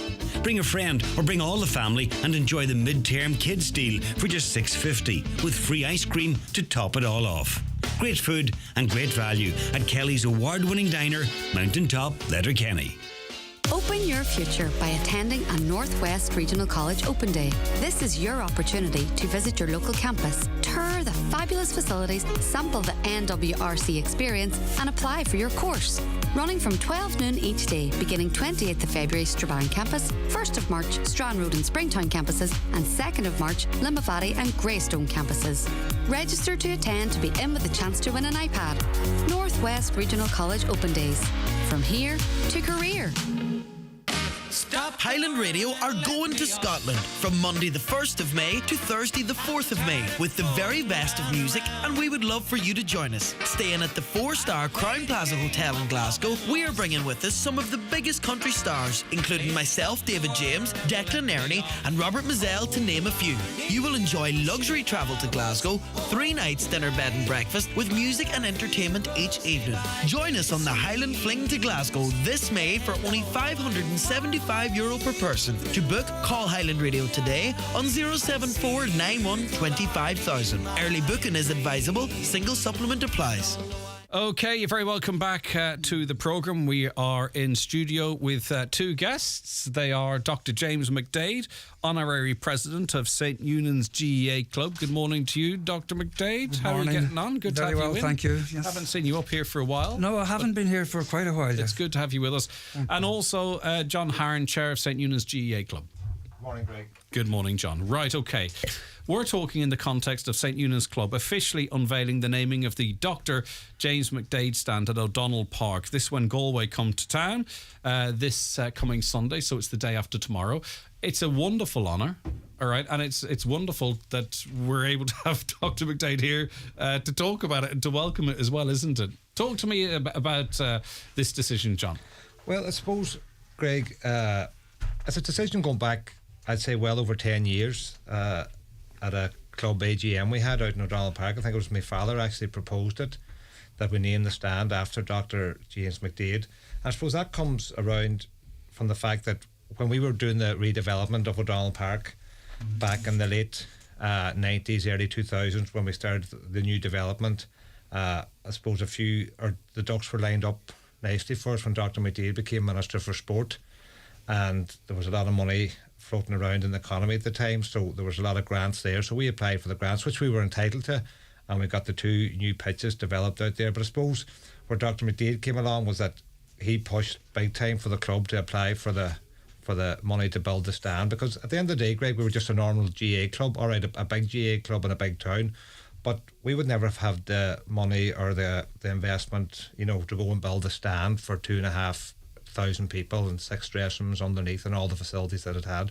So without Dr. James's support at that time, that would never have been built by St. Eunan's. So it's fitting that that proposal was put in place. And I suppose it was a long time ago now, maybe proposed over 10 years ago, but I suppose maybe Dr. James was still in politics and might have been a wee bit, political at the time. So I suppose I'd say probably is, if the truth be told, still. Well, yeah, I don't think you retire from that. But officially, he's out of politics since 2010. So a long time has passed now, and he has become honorary president. So I think now was the right time to just go ahead and do it. So, and as you say, Greg, when he's still alive here with us, is the great part about it. That, but it's lovely that we have Dr. McDade still in good health and able to enjoy this honour. And I want to bring James in a moment, but just when you have ambitions, and we talked the last time about the latest efforts, fundraising efforts, and what have you. But you have to have the infrastructure, you have to have the facilities to match ambition and to match growth, can't you? Because one doesn't really work very well without the other. No, exactly. If you don't have the facilities there, you can't sell your product. You can't get the young people out to O'Donnell Park. Because we're competing with other sports in the town, so you have to have a good product to sell them. And the other thing is, if we didn't have that stand, inter-county games wouldn't have returned to O'Donnell Park and Letterkenny. I think it was 1972 was the last time we had a game there, and then when we built the new stand and the new pitch, inter-county football came back to the O'Donnell Park, which was great for the town and great for the club. And that was, I think, in 2007 when we welcomed Kerry for that first National League game, and we won it. So since then, we've had a National League game every year, and we're thankful to the Donegal County Board. But it's important that they back us too, which they always have, because we are the biggest town in Donegal and we have to promote Gaelic games, and that's very important. So I know some people say we don't have a great record there, but we've fine facilities, so you can't blame the pitch for that. Are you blaming the players, John? Well, sometimes they haven't performed, but hopefully on Sunday we'll get a good result. Yeah, indeed. James, before your involvement in politics, and we'll get to where we're at now, you played for Termon. Talk to us about that. Yeah, the Termon club was formed. My mother, God have mercy on her, was quite involved in that particular thing with Gracie McCafferty from the Lagoon. Well, they were women in it at the time, but yeah, the Termon started off in the 60s, and basically we had a junior club, we had junior there, but we were very, very successful in that area. When on looking back at it, it was a good team, and we went on to win the junior championship, I think, in 1973, after being basically founded maybe just for 10 odd years. So yeah, Termon was the club that I played for all of those years up until 1977, 76, 77, when one thing and another made it more feasible to play with St. Eunice. I was working in the hospital at the time, and basically, managers like to have their players out training on the Tuesday and the Thursday, and that's understandable as to see them. So it's rather difficult when you were basically working a 1 and 2 rota to get out to train on a third Tuesday or a Thursday, and so all things being so we went. I came and I. And you played quite. You played into your 40s. Yeah, I went up into the 40s. All right, yeah, Joe Winston was another one into the 40s. But you weren't picked; you just turned up into your 40s. Yes, it was. I mean, as I said, quite fortunate on one occasion in 1983, actually, because there was a very, very scarcity on the players on the ground at that time, and we were drawn, as far as I remember, against Kellybegs, and they were really looking for players at that stage. So the 16 of us went to Kellybegs, and making the long story short, we won that game anyway, just been on, but I was retained on the subs bench or whatever you want. So fortunately enough, I got a senior medal in 1983, which I certainly didn't deserve. Now, fast forward to the late 90s. And at that point, we weren't faring very well. We often talk about Donegal being forgotten, but we certainly were being forgotten in terms of the allocation of sporting grants. So talk to me a little bit about that, and also what you saw in terms of potential for St. Eunan's. Well, yes, as I said, okay, I got my ministerial job in 1997, and at that time, everything appeared to be rosy in the garden. Was that there was plenty of funds there, and Charlie McCreevy was my Minister for Finance, and I was friendly with all of my colleagues at that stage, but I was quite a good friend with Charlie. But at that time, I was an opportunity to spend money on sport, and Charlie McCreevy was of the same thing, that let's spend money on the sport, and because the facilities are actually not great in any of the counties, but particularly in certain counties, the smaller counties didn't have it. So we put together a thing that we were going to spend quite an amount of money, and we ended up spending that amount of money. I remember the St. Eunan's or the Donegal situation. I was castigated for being too parochial on the issue. If you want to be too parochial, it's not a bad thing for people to be accusing you of when you're in politics. But at the end of the day, you took a look at the funding that was coming into Donegal vis-a-vis other counties. We're the 6th or the 7th largest most populous. Well, was it like, I'm the minister now, now it's our turn?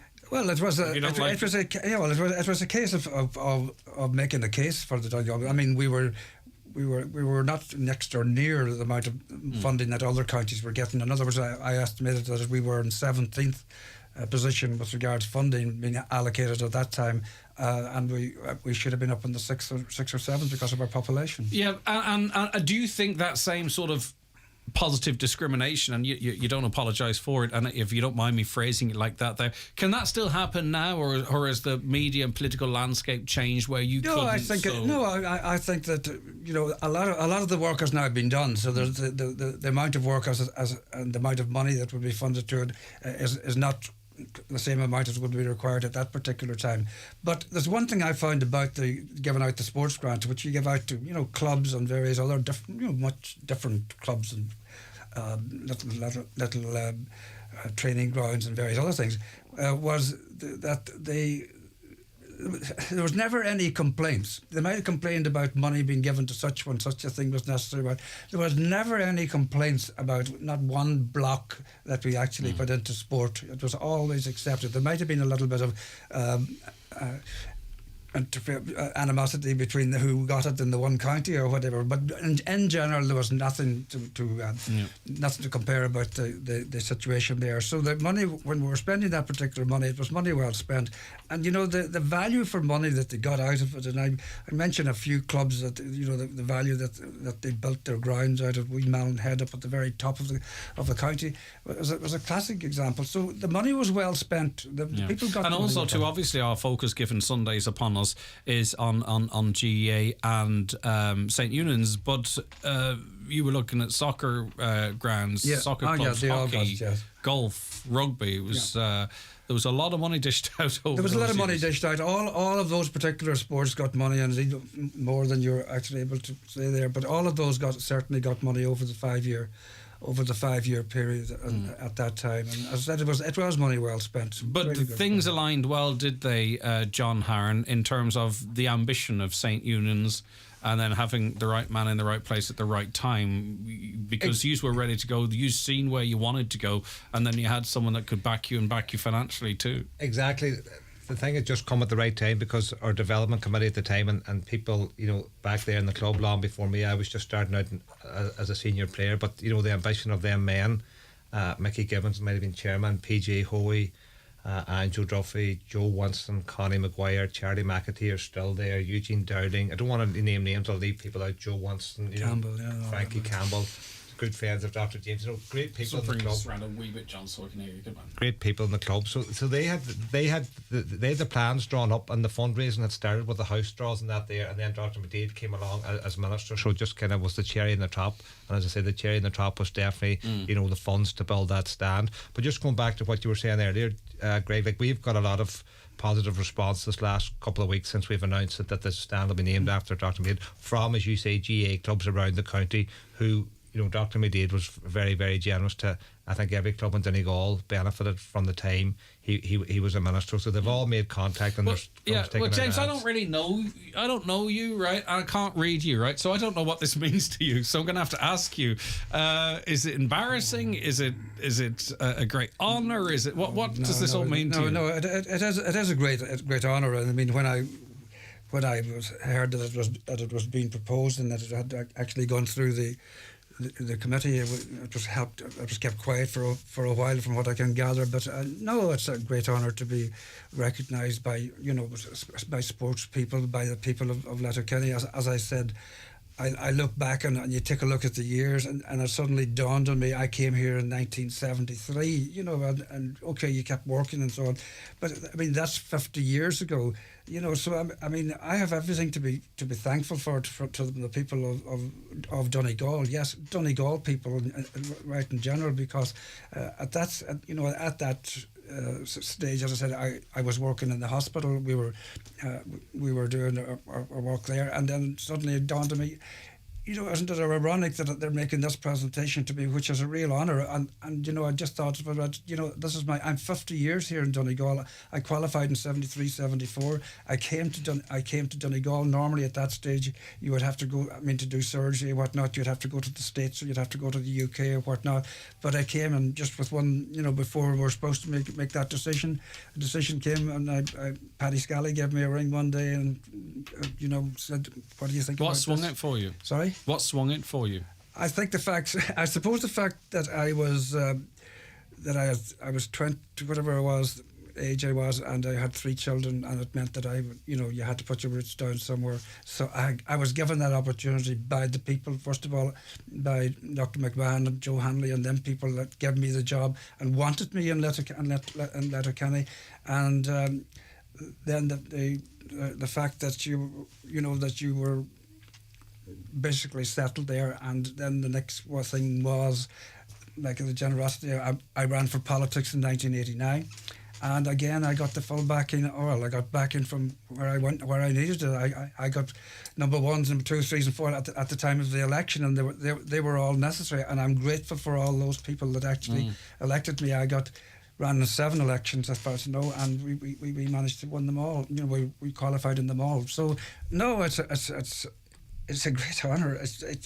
Do you think maybe it's slightly more important to your family and those around you than it might be to you just at this time?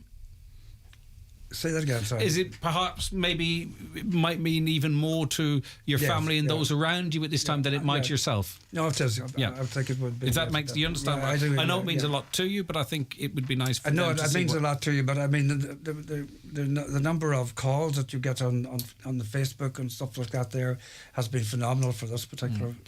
Great. And John, you were going on to say, I think, that this, obviously we're talking about St. Eunan's here, but there's been support from other clubs as well for this move. Absolutely, and not only GA clubs but all sports clubs have made contact, that Dr. McDade, and they're saying, isn't it great that we can honour him when he's still alive?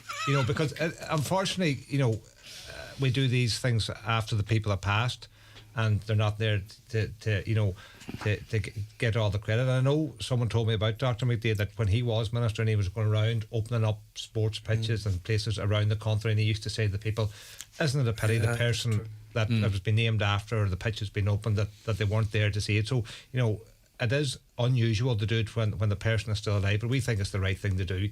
As he said himself, he's 50 years, and it's St. Eunan's marking it, but we're kind of marking it on behalf of the people of Donegal, and especially Letterkenny, because his service as a GP to the people of the town, was phenomenal. And the challenge is ever increasing in the area you're working in. I mean, I don't know what you thought you might be doing at this stage, but I imagine it's more challenging now than it has ever been to be a GP. Because I spoke to you previously and you said, there's other things I could be doing, but if I step away, what happens? Are you still in that space? Yeah, absolutely. Yeah, and absolutely. I mean, at the minute, really, it is quite a difficult situation. That with the number of patients that are language barriers, presumably. Sorry, language barriers. Yes, language barriers are particularly difficult. As I said, since the Ukrainian situation and all the number of people from Ukraine that are here. You get an example that, okay, these people don't speak English, so therefore you got to get an interpreter. The interpreter talks to the patient talks back to the interpreter talks to me, I talk back to the interpreter goes to, so yes, it's all of those things. And I imagine there's frustrations come with that as well. Exactly. So I think I can fill in between the lines as well. Yeah, and then the time and the day gets longer. Everything. Yeah. Okay. Right, John. Yeah, Greg. So just before we go, to give people maybe a quick rundown on what the plan is. Yeah, good stuff. On Didn't think Sunday. of that one. So, go ahead, John. I think the gates are opening probably around 11:30, maybe 11 o'clock. It's an early throw-in at 12:30. So we're hoping to officially have Dr. McDade say cut the ribbon to open the stand around 12 o'clock. So it's going to be before the match, because the teams come out on the pitch and warm up and all that. So we're looking for around the 12 o'clock mark for him to officially cut the ribbon and unveil the plaque. And I want to just mention that Daly's Memorial out there in Cornwall have kindly done the plaque for us.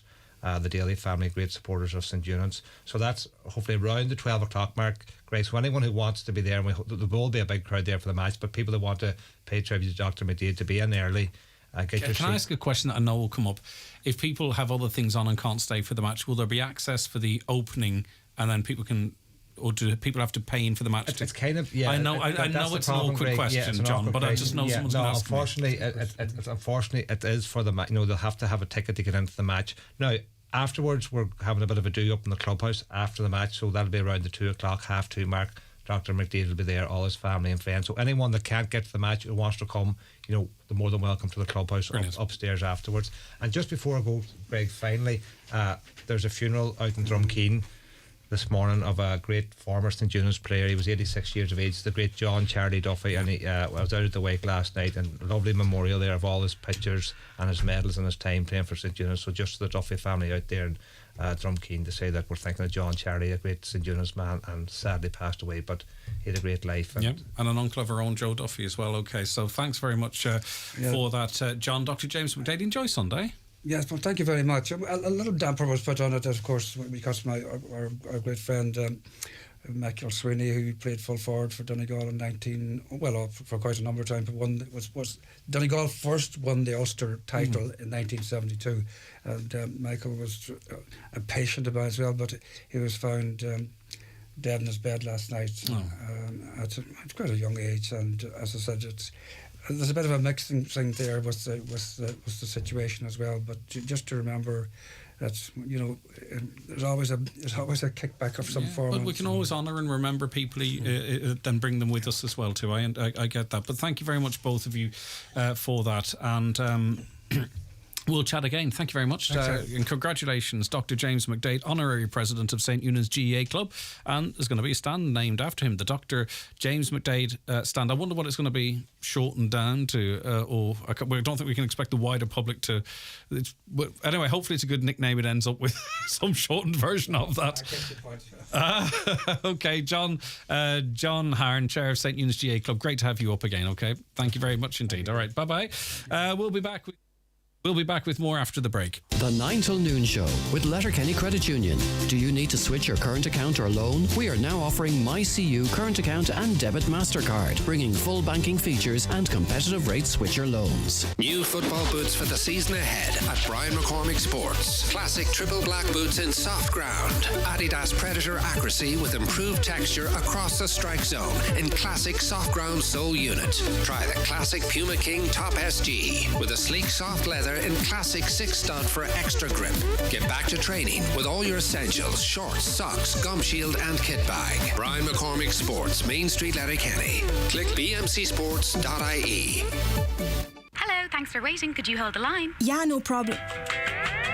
Now, how can I help you? Hi, I'm looking to make some updates to my insurance policy. Have you tried our online portal? I thought it would be easier to call. Yeah. No. You're going to have to log on to amend your policy. Thanks for calling. No, wait. I don't know my password. Get the feeling that your insurer doesn't want to talk to you? At Local Insurance, we understand your needs. Call today for a bespoke quote or find us online at localinsurance.ie. Local Insurance, we'll get you sorted. The Local Insurance Network DAC Trading's Local Insurance is regulated by the Central Bank of Ireland. Local Insurance is a tied insurance intermediary of Acorn Brokerage Limited. Acorn Brokerage Limited trading as Acorn Insurance is regulated by the Central Bank of Ireland. Open your future by attending a Northwest Regional College Open Day. This is your opportunity to visit your local campus, tour the fabulous facilities, sample the NWRC experience and apply for your course.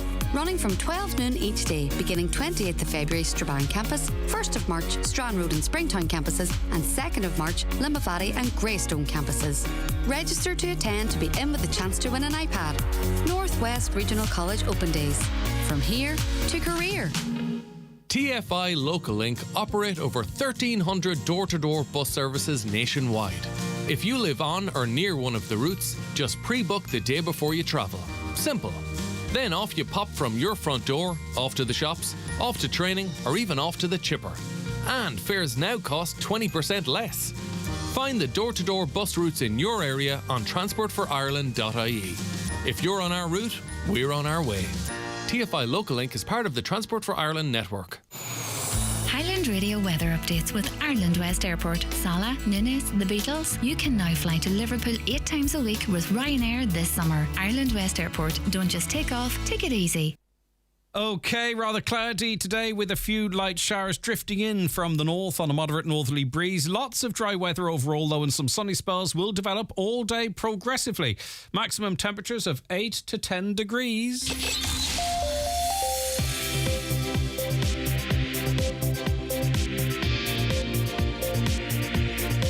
County's #1 talk show, the 9 till noon show on Highland Radio. Okay, we've so much to get into the next hour. Don't know how we'll do it, but we certainly will. Let's get a news update in the meantime and say good morning now to Michaela Clark. Thanks, Greg. Good morning. A fourth man's been arrested in connection with the attempted murder of a senior PSNI detective in Omagh. Detective Inspector John Caldwell remains in a critical condition in hospital after being shot in front of his son on Wednesday night. Stormont Party leaders are meeting with the Chief Constable today. Ukraine's president says he'll keep pushing for victory exactly 1 year since Russia's invasion. He's tweeted that on February the 24th last year, his country made a choice to resist and to fight. A Donegal deputy has accused the government of repeatedly delivering generic responses to calls for insulin pump services to be rolled out at Sligo University Hospital. There have been repeated calls for the service to be put in place to benefit people right across the northwest. 80 estates in Donegal have been taken in charge since November 2019. Donegal County Council has confirmed that there are currently 213 live taking in charge applications for the county. 82 in the Inishowen Municipal District, 65 in Letterkenny Milford, 29 in Donegal, 28 in Lifford Stranorlar and 9 in Glenties. People in Donegal are being targeted in yet another scam doing the rounds. Gardaí are warning people about a tax scam which purports to be from eFlow, claiming an outstanding fee is owed and urging the recipient to click the link contained in the message. Gardaí are reminding people to never click a link within an unsolicited text message and never provide personal information. And the HSE is encouraging those attending the Donegal-Galway game in Letterkenny on Sunday to avail of their mobile vaccination clinic. It will be located outside O'Donnell Park from 11:30am until 2:30pm. Those are the latest headlines. We'll be back with an update again at 12 noon. Okay, Michaela, thank you very much indeed. Okay, now we had a little problem with the obituaries. I beg your pardon. We had a little problem with the bingo numbers a little earlier on. So here are the numbers. They're only 50 minutes late. My apologies. It's time for NCBI Bingo on Highland Radio. It's Friday the 24th of February. You're playing on the yellow sheet. The reference number is S20. It's game number 8. The numbers are 18, 71, 43, 85, 68, 89, 40, 73, 50, and finally 21.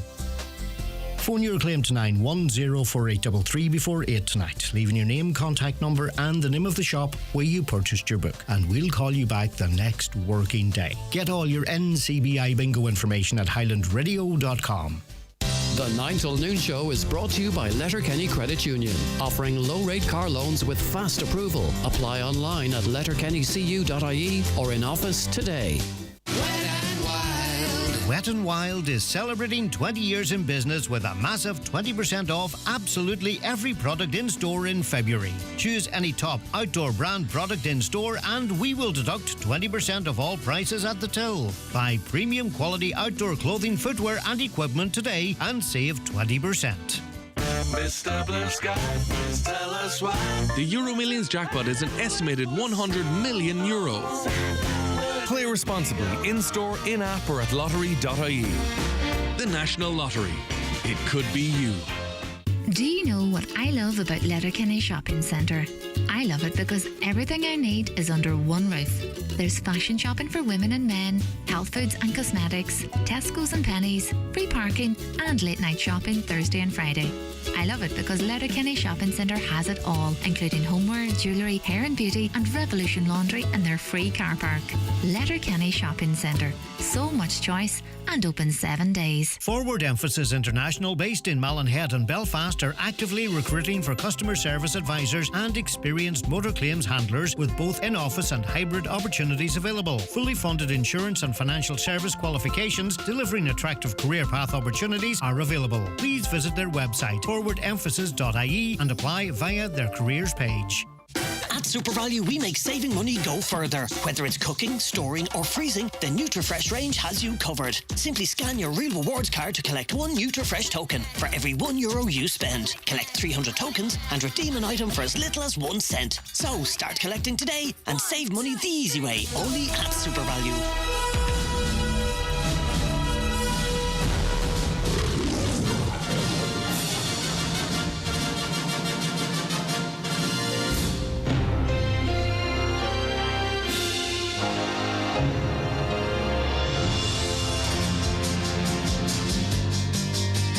Okay, we're all about entertainment here on the 9 till noon show. Michael Leddy's going to be joining us shortly. He's very graciously, just give us a little bit of space for a very important mission we have at the moment, and that is to reveal the finalists for our fantastic music competition.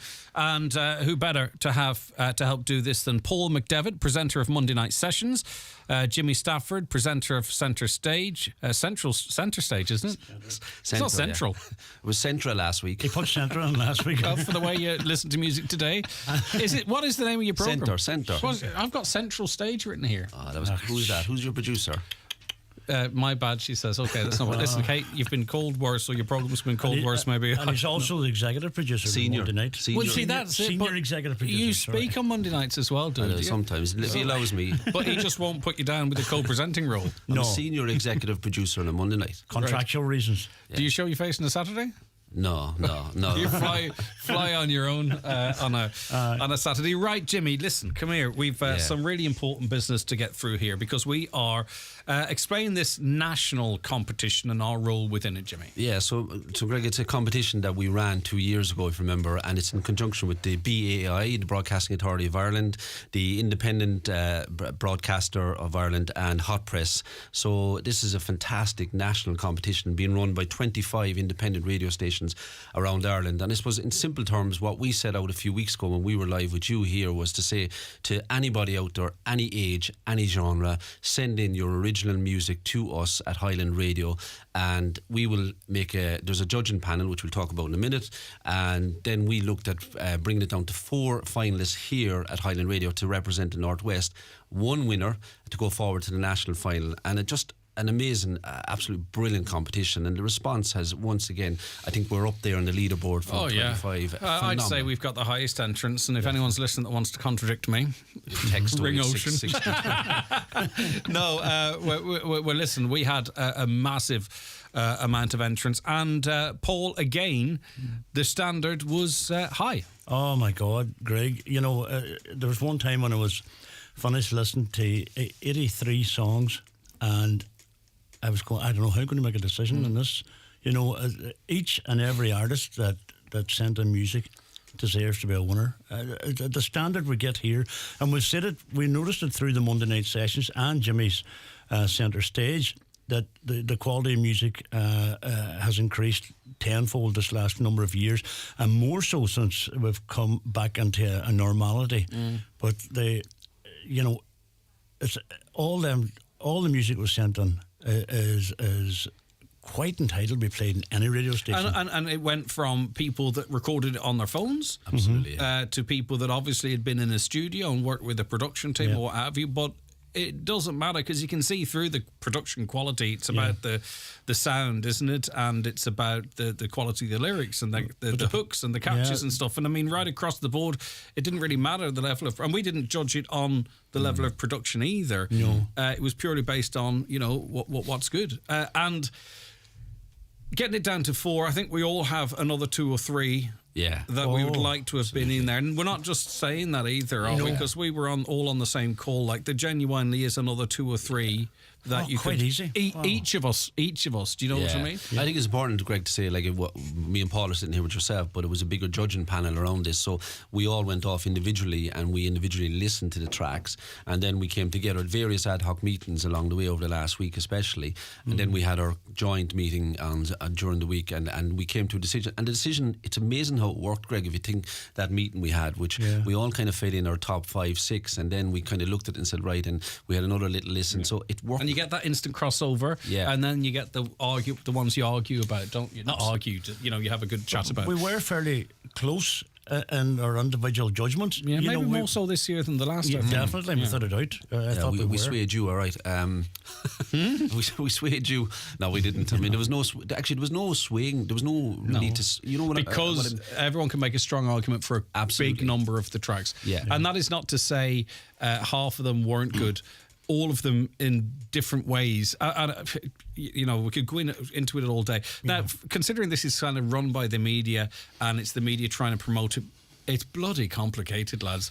But anyway, we have 4 finalists. They're going to perform on this show, and we will we'll explain how the winner will be selected. They go on to a national competition, and then there's an overall winner which gets a great prize. But our 4 winners are also winning a good prize. So there's great exposure.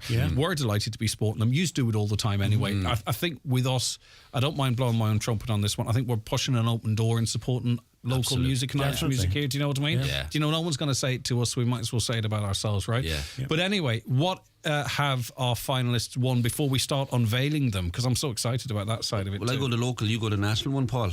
Well, you the national numbers there. So, but at local level, they're getting €875 in cash. Each one of those winners, each one of the 4 finalists for the Northwest, which I know will be a big boost to a nice prize, isn't it? Absolutely brilliant. Yeah. Absolutely. Not alone that, I think the other thing you said there, and I'd re-emphasise that, Greg, they're getting exposure.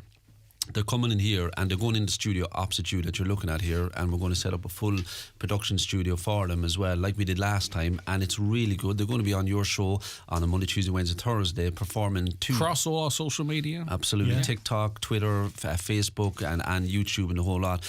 And we'll talk about that later on judging. So at a local level, that's the first thing to get. Then, Paul, the winner goes to a national level. The national level is something else. There's €5,000. It's like sitting in front of Anton Deck in 50 years. Go on. Thanks very much. I hope I'm as wealthy as Anton Deck, but I can guarantee you one thing: I'll not be here in 50 years. Neither will they, because you think they're about 12, but they're both nearly 50. Well, go on, Paul. That's probably the only a sup of coffee. The only similarities between me and him. We go on like we're 12 at times. There's €5,000 in cash for the overall winner. And you then have €5,000 for a musical equipment. Now, you think about that, Greg, that's an amazing amount of money for musical equipment. For the cash, you also get into record a single in Ruby Works in Dublin. They produce it. You're played then at least 30 times over 25 of the independent radio stations. It's huge. You're talking about 700 plays for that, And just before, we didn't mention, I know that Connor has mentioned, are we okay to say that about the Ghostlight sessions? Yeah. That the four artists that won here today are invited to perform at the Ghostlight sessions over in the Ballor. Plus, if you remember, Pat and Nora Gallagher threw out an invitation that they could appear at the Mary from Dunloe this year. So the winner will be on the centre stage of the Mary from Dunloe. So that in itself, and that's just through the generosity of Connor and Pat and Nora, understanding the importance of embracing and supporting local music. What these two people do all the time, but it's lovely that sort of in an organic way, they've become involved in this as well. Connor's idea is, and maybe we've stole his thunder on it, but he won't mind, but Connor's idea is to bring the 4 acts together one Sunday night, have a Ghostlight session, which they've been doing for the last few years. So, and well, we may as well say it now as well, Connor's going to be one of our external judges on this, and then the second judge, which we're delighted, and she's taken up, is Tanya McCall, and Tanya's just we all know about Tanya, and she's just been confirmed for John Prine of Vicar Street yesterday. But she also will get involved in that Ghostlight sessions. As will you, the listener out there. Absolutely, You're going to have a role in this, and we'll absolutely. explain that whole structure beforehand. But we wanted external, independent people, but also the voice of the listener is hugely important. Right? Okay. We'll take a quick break and then start unveiling, shall we? Yeah. Yeah, good idea. It's all very exciting. Stay right where you are, because our 4 finalists, we're going to only be playing a clip of them today, but we'll have them in studio. I said look it again. I was giving that to you yesterday for saying that, and I swore I never said it, and here I am saying it all the time. Anyway, Paul, do you have words that you constantly keep using on radio, by the way? Look it. Do you as well? What about you, Jimmy? I don't actually. I probably do, Greg. I probably do. No, that's not it. That's fine. You have to say something to remember what you're about to say. What do I say? I can't remember. Do you know what I say? Well, wait till the listener points out. Do you say Texas? Yeah. Texas. Texas. You can text us. That's a Cork thing, isn't it? All right, back with more for the lads in a moment. The 9 till noon show is brought to you by Letterkenny Credit Union. Digital loans now available. Apply online or via our app today and get your loan transferred directly to your current account. Final call for entry to the .ie Digital Town Awards, celebrating the digital achievements of towns and communities across Ireland with a €100,000 prize fund. Enter by March 3rd at weare.ie. Lancome's bonus time promotion is back at McElhenny's. Simply purchase 2 Lancome products, 1 to be skincare, to receive a free gift of 7 beauty essentials. Plus, when you purchase a 3rd Lancome product, receive a full-size bonus gift. Visit us in-store or shop online at mcelhennys.com to enjoy this exclusive offer, available until March 11th. Achieve your fitness goals this year with the latest arrivals at Michael Murphy Sports and Leisure. New trainers from Asics, Brooks and New Balance, and active wear from Under Armour and Adidas. You'll find everything you need to stay motivated, including the Donegal GAA Peak Range, in-store and online with free next day delivery on orders over €85 at michaelmurphysports.ie. Country Sundays continue at the Clanry Hotel this weekend, featuring Robert Mazzell and his band. Pay at the door. Common attractions: Friday the 3rd of March, it's Philomena Begley. Saturday the 18th of March, Kjol. March 24th to 26th, Clanry Country Weekend. And March 31st, the Marty Party. For all information and tickets, call the Clanry Hotel reception. Donegal's journey to remain in Division 1 of the National Football League sees their next assignment at home to Galway this Sunday. A much-needed win would see Paddy Carr's side move off the bottom of the table. Oisín Kelly and Martin McHugh will have full live match commentary from the 12:30 throw-in at the O'Donnell Park in Letterkenny. Live coverage of Donegal in the National Football League is brought to you by Highland Motors in Letterkenny, with Renault Master vans available for immediate delivery. Get the perfect vehicle for your business at Highland Motors. All right, I'm kind of worried about this technically, but anyway, let's listen to who is finalist number 1. Irish Music Month Finalist 1.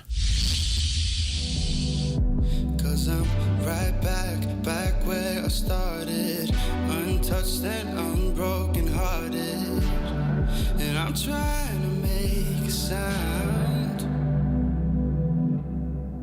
Life is moving way too fast, and I just wanna make it last, but I can only watch behind the glass, seeing all the fun they have. I just wanna understand, but I can only watch behind the glass. All right, finalist number 1, Jimmy. It's strong, and it gets stronger each time you listen to it. In my view, that's a real modern sound there. It's a lad I've been watching since he was 14 years of age. Oisín Ní. Just incredible, isn't it? Oh, unbelievable! Just because what a voice. What I like about it is I'm starting to now, because experience with Oisín, listening to him, I know his sound now. And that to me is a big thing. How important is a distinctive sound when you're trying to stand out from the rest? I think it's very important, personally, because it's just, you think of it many times, you've listened to a song in the past and you go, that's such and such, because you know I think it is, and it gives you uniqueness. You're not comparing them to. You sound a bit like, and you sound a wee bit like that. There's a uniqueness in Oisín. So the kind of space there he might be in. Lewis Capaldi, incredibly distinctive voice. Yeah, right. yeah. Ed Sheeran, incredibly distinctive. You know him straight away. Perhaps not as much as others, and the list goes on. Yeah. He doesn't sound like those. He's in that same space, I think. I hope he doesn't mind me saying so, but he's got his own sound. And he's over the years, Greg, you can see the development in Oisín from he's a prolific songwriter, and Oisín will talk about that, I think, when he comes on with you in 2 weeks' time. But like, that's another story in itself about Oisín. So I mean, he's got the songwriting capability, but he's also got the gift of the voice and the production side as well. Yeah, and he's very active on social media, I understand too, which is important. I think we might focus a little bit specifically on that, maybe a little later on, once we've heard from all of them. So that is. So congrats to Oisín Ní. Well done, Oisín Ní, and looking forward to having him live. I think he was on the show again. In the past, and a strong finalist. All right, and as I say, listeners, we'll be putting these songs on to link for you. Obviously, when the time is right. The more you listen to that again, it's a real earworm. Right, here is Irish Music Month Finalist 2.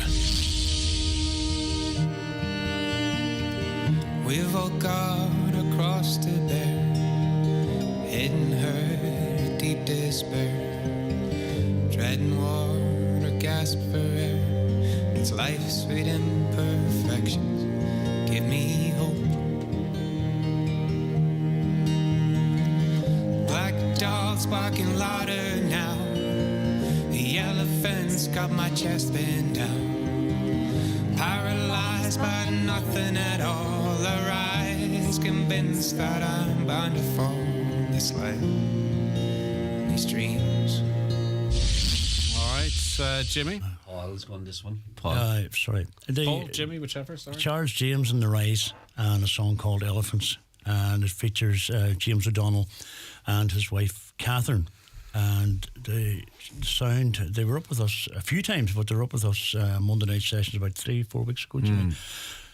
And that song just blew me away. Listen to it live, and I just love the storyline with it. There's a fantastic story runs through it, and it's not. It's sort of in memory of his dad. Yeah, but it's a throwback, but sounds modern at the same time. Does that make sense? Yeah, but what I like about James is that once again, Greg, that song will stand up in any radio station. I believe. I think maybe Jimmy's the same. I think it'll stand up well in any radio station. It's the quality of writing, the quality of the vocals, the harmony, and the entire production when you listen to it. And as I always say, when you listen to it on a decent set of headphones or a decent sound system, it's just.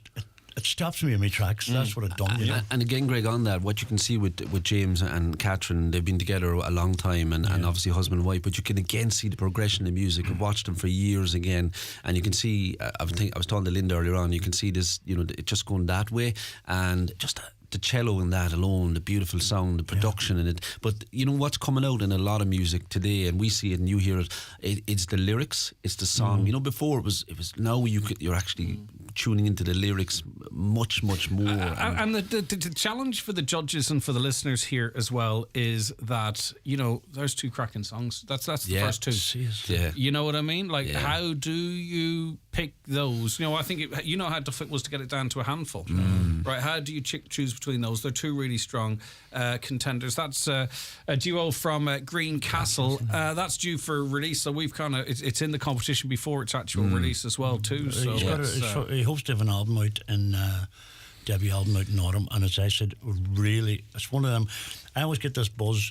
It's one of them albums I just can't wait to hear. You know, that kind of way. Yeah, I get you. Right, okay. That was Charles James and the Rise, and here is Irish Music Month Finalist 3. Don't look back, girl, you know you're only singing the blues. Oh, don't leave me in the dark, drowning for you.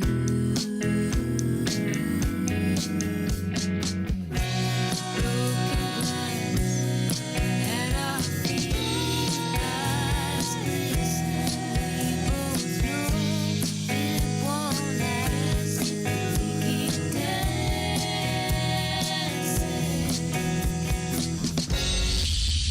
right, Midnight Preachers again. That's a strong Fleetwood strong Mac. track. Do you know, I got that and I listened to it a few times, and the more I listen to that track, Fleetwood Mac on first listen is there, but it kind of fades backwards, if that makes it a little bit. And then there's a...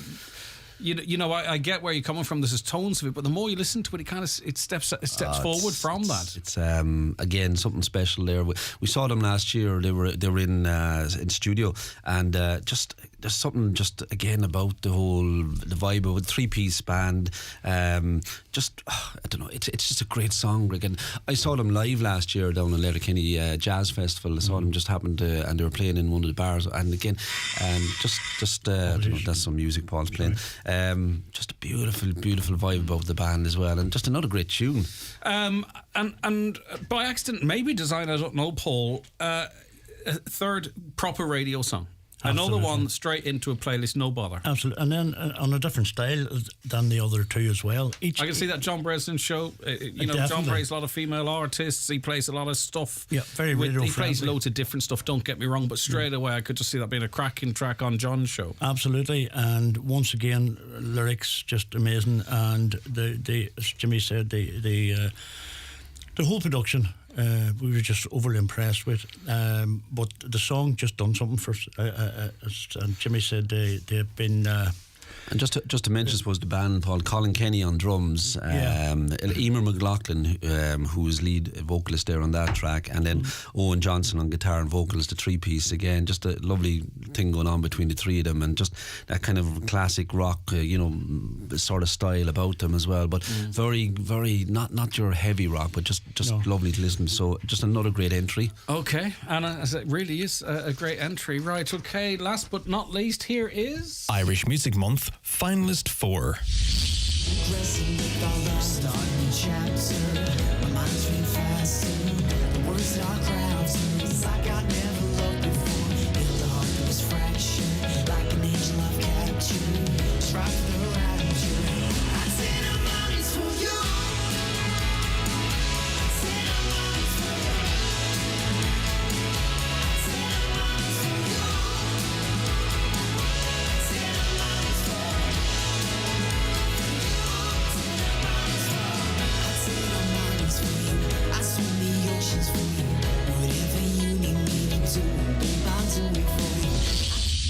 Trying to capture the essence of the songs and do the performers and the writers justice, and I think it comes across quite well in that one. That is Boy M5. That's just an unadulterated, full-on pop song. It is, exactly. It is. That's what we said. And you're looking at the audience there from the teenagers upwards, and I think that could be up there with what's current on the charts at the minute.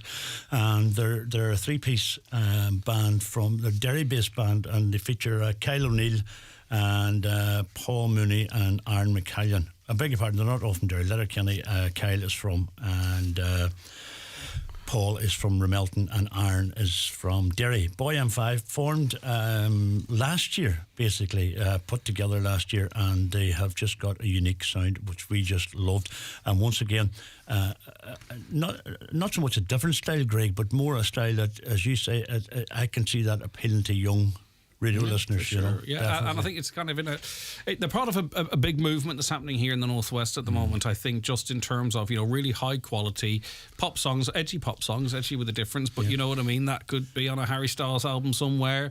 If he wants to go a bit rocky with one of his tracks. So do you know what I mean? I think it fits in there. I see a great confidence now emerging in the youth. And older musicians as well, respectively. But I love seeing the confidence in young people to say, I think I'm as good as that. Before you just mightn't have had the confidence. You probably hadn't the ability to be able to do that.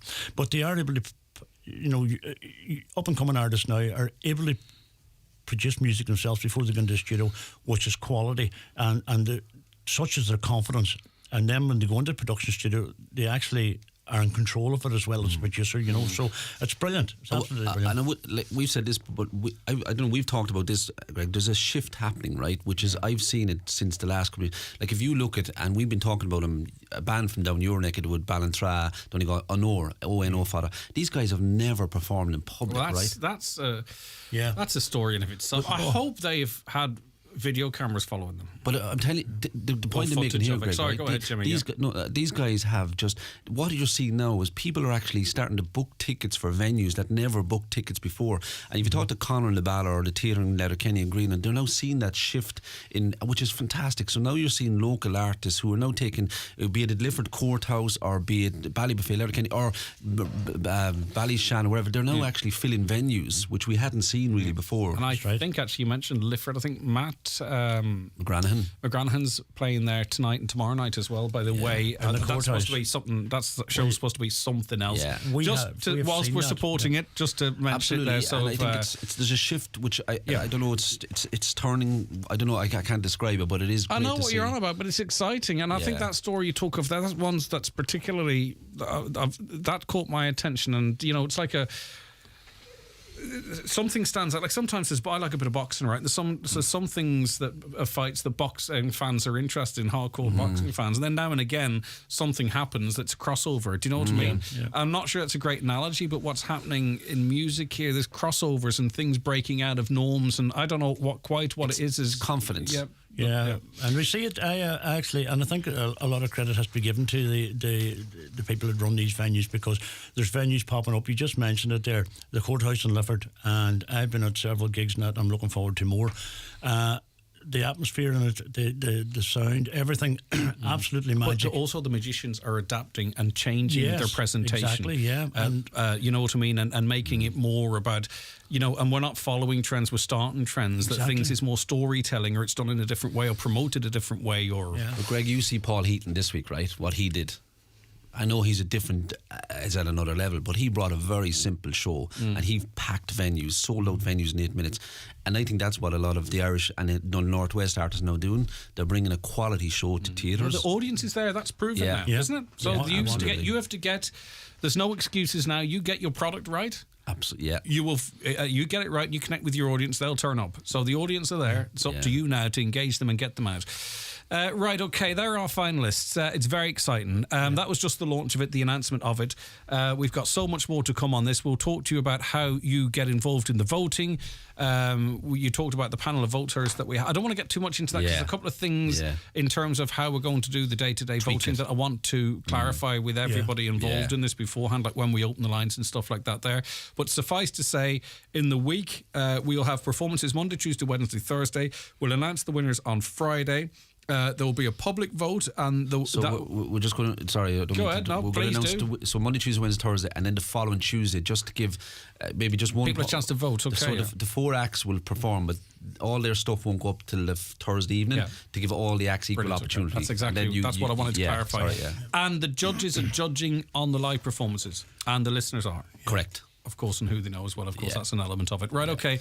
Greg, one final thing we'd say is... You said that 3 final things ago, Jimmy. I said that at something as well yesterday. And I have a final thing to say as well. It's 5 minutes to 12. We'll be... I've got to talk about Kinky Boots, right, come on. Quickly. But what we're saying to the acts, right, social media. Use your social media, right? Absolutely. Get the message out there. Share. Get people involved. And it doesn't matter how big you are. The best, most successful artists at the moment, and I mentioned too, Lewis Capaldi, Ed Sheeran, they are incredibly personally active on social media because they see the benefit of that. And, you know, the days of things landing in your lap, Paul, you have to work for it now, don't you? Greg, absolutely. And one final thing for me. One final thing for me. I just want to thank each. Look at Texas. There's one final I'd like to say. I just want to thank each and every single artist who contributed to this and sent their entry in. Well done. If you didn't win this time, don't take it as a personal note. Just move forward with it, because you created a big thing for yourself by actually having the confidence to send your music in it. Don't give up on that easy. And when we talk, for what our opinions matter, perhaps Paul and Jimmy's more than mine, I don't BS on the radio, right? It's not platitudes that we had a fantastic standard of entrance. It's not BS just to try and make people feel better. No. It was amazing. And I am sure there'll be opportunities for them to be played out here or on your shows down the line as well. Absolutely. Because we're fully committed to supporting these guys, not just the finalists. Right, listeners, that's where we have to leave it. We're going to be going big on this from next week, getting the artists out there, reminding you when they're on, how you can vote, all that type of stuff. What today was about was identifying them to your 4 finalists and what we want, right, okay, because I don't care what anyone says this competition is. We want someone from Donegal or the Northwest to go down there and win it for us. That's what we want. National champion. That's and this is what we're aiming for this time. Well, we did aim for it last time, but we're really going for this time. Yeah, we had a good act. Amy Meehan was absolutely amazing. Yeah. But this time we're going to do it. Okay. Thanks, Greg. Well done, everyone. All right, bye-bye. Thanks, bye-bye. Watch the show live now on YouTube, Facebook and at highlandradio.com. The 9 till noon show with Letterkenny Credit Union, now offering mortgages from 40,000 to 600,000 euro with no hidden fees or transaction charges. Letterkenny Credit Union, 9102127. Mr. Blue Sky, please tell us why. The Euro Millions jackpot is an estimated 100 million euro. Play responsibly in-store, in-app or at lottery.ie. The National Lottery. It could be you. Dillon's Hotel, Letterkenny, is the perfect place to celebrate special occasions. Dillon's exclusive function rooms cater for up to 120 guests for any occasion, from corporate celebrations, presentations and networking events, to milestone birthdays, anniversaries and retirement parties. There's audio-visual equipment, integrated PA systems and even a private bar. Dillon's Hotel, perfectly located in Letterkenny Town Centre with award-winning food and 5-star service. Call 91-22977. Did you know children's feet grow every 3 months? At McElhinney's Kids Department, our experts are ready to help you find the perfect fit for your little one. Browse our collection of kids' shoes from leading brands including Pavlovsky, Geox, Skechers and more at McElhinney's online or call in store to find the right size with our free expert shoe fitting service. Forward Emphasis International, based in Mallinhead and Belfast, are actively recruiting for customer service advisors and experienced motor claims handlers with both in-office and hybrid opportunities available. Fully funded insurance and financial service qualifications delivering attractive career path opportunities are available. Please visit their website, forwardemphasis.ie, and apply via their careers page. Don't know if you know Alice and Pat. Late 40s, couple of kids, been together 17 years. Never married, of course, but that's not a problem. Until something happens, and suddenly words like unmarried, inheritance, and substantial tax bill enter the equation. You never need proper estate planning. Until you do. That's why the experienced team at McElhinney & Associates are here to help. Find us online or call 074 917 5989. McElhinney & Associates Solicitors, Stranola. Okay, you're very welcome back to the 9 till noon show. And we had a slight delay there because we are getting people in and out of the studio. It's all very exciting. I am delighted to welcome onto the programme Michael. Hello. I don't want you to think you're an afterthought, right? I would never think really that. Don't, because I just never forget how important you are to this programme. My goodness But it feels a bit weird starting to speak to you without having heard the jingle, but I played that at 11. I did hear that, yeah. You're being so nice. Is it because we have visitors? You know when Mammy would be nice, you do something bad, but your mother wouldn't let on because those visitors, and you know so you've got your visitor voice on. Maybe I feel guilty about something. I don't know what it is. Yeah, exactly. We'll play for Happy Family, shall we? Also in studio with us is Sarah Terry Sweeney. Good morning to you, Sarah. Thanks so much for joining us. Good to have you in. And also Maria Rush, who is the director of Kinky Boots. This is the latest production from the Letterkenny Musical Society. It's an on Green on Theatre Letterkenny, Tuesday, March 17th to Saturday, March 11th. Before we get into it, Maria, any tickets available, and if so, what nights? The tickets are flying, Greg. At the minute, there are about 15 tickets left for the Wednesday night and about 90 left for the Tuesday night. Thursday, Friday, Saturday is fully sold out already. Okay, so I think they're not going to sit around too long. So some tickets for Tuesday and Wednesday. That's about it. Yeah. Maria, I wasn't aware that you were involved in this side of things. How did you... are you involved in the Letterkenny Musical Society anyway, or how did you become the director of this production? Yeah, I've been with the Letterkenny Musical Society since 2004 when we did The Sound of Music. Came in as a cast member, have been in the ensemble, and went then into the role of choreographer about 12 years ago. And then I was assistant director, and for the last 4 shows I have been director. All right, Kinky Boots, why this? Kinky Boots is a show we had planned to do pre-COVID. It was going to follow the Addams Family, which was cut short so beautifully, dramatically for us. And we had planned to do it because we've kind of gone down the road of doing shows that are new and energetic and exciting, as opposed to the traditional ones that we would have done throughout the years. You know, we've always been very good at doing things like The Sound of Music and Oklahoma, and even the Gilbert and Sullivans were huge successes for us in the last maybe 15, 20 years. But the last few years we've taken on more challenging, more modern shows. So the likes of the Addams Family was a huge step for the committee, you know, to say, right, let's do something that we're not really overly comfortable with, but that younger audiences might appreciate. So Kinky Boots was a story that, when we saw it ourselves as a committee, we just felt it was an incredibly important story to tell. The music is beautiful, the story is gorgeous. It's something that everybody can empathise with. It's bold and it's bright and it's colourful. It's bringing drag queens onto the stage. It is telling a story of 2 friends who don't quite realise they need each other until they meet. And it's the biggest production we've ever put on, and it's most certainly the most exciting. You excited for this one, Michael? Of course, yeah. Like, as someone who can't sing, can't dance, not sure what I can do, I like to be in the audience and watch these. So yes, I'm very excited. I know you're not in it. Were you just trying to tell me that you No, weren't not in it. No, I'm just I'm definitely. We could get you a pair of heels before Tuesday week, you know. Yeah, but I think he has them already with his Pamela Anderson. They're red. Pamela bright red. Anderson swimsuit. Red's my colour. If they're bright red, maybe. Oh, there's lots of red heels and Kinky Boots. And all in good sizes, different sizes as well. The boots are coming next Thursday, and I think we're more excited about that than anything else. These boots are coming from a company in the UK called Utopia Costumes. We're hiring everything in from a professional company. The boots are phenomenal, and the costumes are going to be something that has never been seen on the stage in Letterkenny Sarah, before. what's your role as Lauren? So I play Lauren. She's a very kind of feisty character. She's strong, she's witty, she's a really nice, gentle character, but she's very funny as well. So it's very different to what I've ever really played before. I don't normally get the comedy kind of role.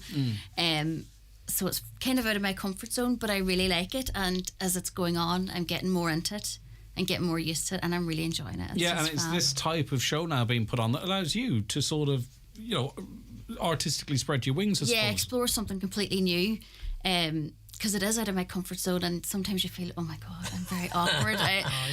This is very gacky, kind of. And then when you see the reaction from other people, you go, actually, it's working. I need to play up on something different that I haven't done before. We'll come back to you. So let's talk about the storyline in a bit more detail, Maria. Cyndi Lauper, by the way, also wrote many of the songs in this. All of the music is you know, Cyndi she's Lauper, a fantastic writer. So and we know it's going to be fabulous. I think that's with a capital F. Music is it's not very traditional musical theatre. It's pop, it's fun. It's difficult to sing and it's difficult to learn. A lot of the music repeats itself, but the lyrics are different every single time. So the musical director, Jerry Bradley, has had such a job in his hands, but has done a wonderful job of it. It's all singing, all dancing. Like, usually people at the end of the shows may be on their feet in a standing ovation, but I reckon they will be dancing in the aisles by the time we get to the end of the show. It's so vibrant and exuberant, and it's so much fun. The cast we have at the minute, the leads are phenomenal. Well, I was looking at some of the images, and it looks like fun. So much fun, and that's just the rehearsals. It is. It's fun. That's the crack we're having. But I'll tell you, there's been a lot of tears in rehearsals because some of the scenes are so poignant and so emotional. So talk to me through the storyline. So the story tells, Charlie is the son of a factory owner, and the factory owner leaves the factory to him. It's a shoe factory. He is at the time of his life where himself and his fiancée are moving to London. They're going into marketing, they're leaving Northampton, you know, they're going into this new life, and suddenly he's left with a factory that he has grown up in, and he has the jobs of all his friends and family to basically try and save at a time where there's a huge downturn in the sale of men's shoes. By chance he meets Lola, who is the queen of all queens in her drag club, and a chance encounter basically makes him realise that the niche market that he needs to save the factory is making heels for men who need to wear heels. So the two characters are the type that would possibly have passed each other in the street, never have actually spoken, and they bring out so much in each other. The comedy in this will actually have, and I keep saying to the cast, you need to hope there's going to be laughter here. You need to be aware that there's going to be laughter here. Rather than it throw them off. Yeah. And this is loosely based on a true story. It's loosely based on a true story. It is based on the story of a man who did own a factory, who was left in this exact situation. The character of Lola, however, is based, in his own words, on 10 different people he knows and the best parts of them, which I think is a beautiful idea to actually create that character. And this is a show in all meanings of the word. Obviously, big songs, right? Big costumes, big boots, need to say, and you have to choreograph all of that to do that justice, because you can't have all this flamboyance or whatever you might call it on stage, and then the choreography to be a bit... Well, the choreography is being done by a gentleman called Emmett Stewart from Strabane, who is probably the most talented choreographer I've ever seen. He's phenomenal. What he has done with the cast is just... I just can't wait to even see it myself. And I said this to the cast last night. I'm so excited to see them on the stage now, because we've seen it in the hall where we're rehearsing.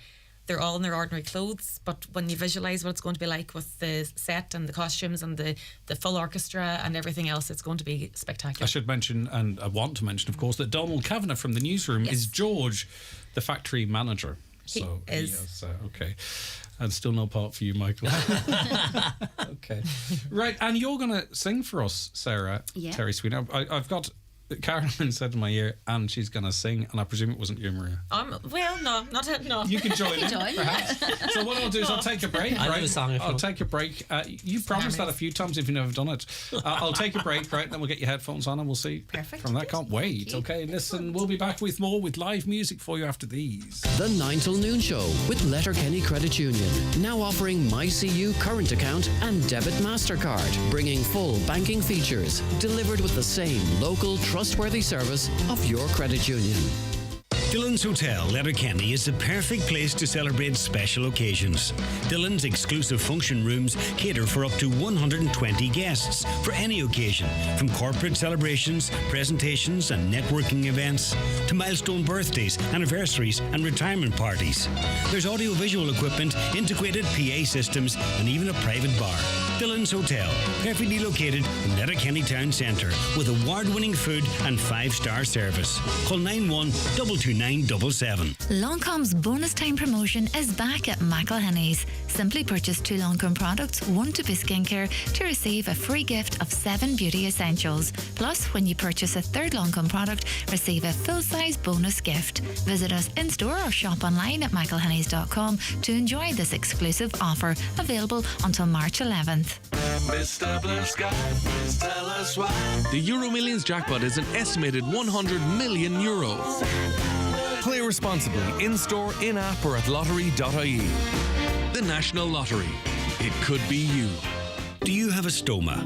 Coloplast Ireland's free stoma review clinic comes to the Radisson Blue Hotel in Letterkenny on Tuesday the 28th of February. Registered stoma nurse Eileen Lim-June will review your stoma, access your requirements and offer any training or ongoing support you may require. For more information or to register for an appointment, call Coloplast on 019 190 190. Country Sundays continue at the Clanry Hotel this weekend, featuring Robert Mazzell and his band. Pay at the door. Common attractions: Friday the 3rd of March, it's Philomena Begley. Saturday the 18th of March, Kjol. March 24th to 26th, Clanry Country Weekend. And March 31st, the Marty Party. For all information and tickets, call the Clanry Hotel reception. Highland Radio weather updates with Ireland West Airport. Discover Edinburgh this summer with Ryanair's 3 times weekly service. Stunning architecture, endless winding streets and an awe-inspiring castle. Ireland West Airport. Don't just take off, take it easy. Rather cloudy today with a few light showers drifting in from the north and a moderate northerly breeze. Lots of dry weather overall though, and some sunny spells will develop as the day progresses. Maximum temperatures of 8 to 10 degrees. How to do, Michael? Does that sound good? Oh my gosh. All right, amazing. okay. Now, you should be in Kinky Boots doing the weather. I tried to go on stage once, and the anxiety that I had, and I don't mean just for using the word casually. It's because it was in front of a crowd. Because I just taught myself it. I thought it would be a great thing to do, and as it got closer, it just really welled up. Like that was ages and ages ago. But I've kind of, hopefully I'm breaking the back of stuff like that now. Okay, we are in the company of Michael, who you can see and hear there. People missing you, Michael, but sure, look it. We've got Maria, I said look it again anyway. We've Maria Walsh, who's the director of Kinky Boots. And also, and also Sarah Terry Sweeney, who plays Lauren, who's been a very good sport for us, by the way, because we're doing this sort of on the fly a little bit in terms of a backing track and asking Sarah to do this. So we really do appreciate you being a good sport in this regard. Is that okay? Yeah, perfect. Just making sure I have the right mic up. Okay. No bother to her. Right, so this is the history of the wrong guys. Oh no. Don't you dare. Girl, girl, girl. Warning you. I think I've got a crush. I can't. I think I'm falling for him. Oh no. Why not? Women have been making bad choices since the beginning of time. Are you gonna be another one of mine? Oh, used to think you were from outer space. Who's this bright-eyed guy in your place? You're kinda cute when you're not so shy. Oh, but I've been here before. Have I come back for more? Another chapter in the history of wrong guys. You used to be so meh, a limp lackluster bore, but now you're changing into someone I just can't ignore. Darling, honestly, I've been hurt like this before. Is there any more to you than what I always thought? How can you surprise me anymore?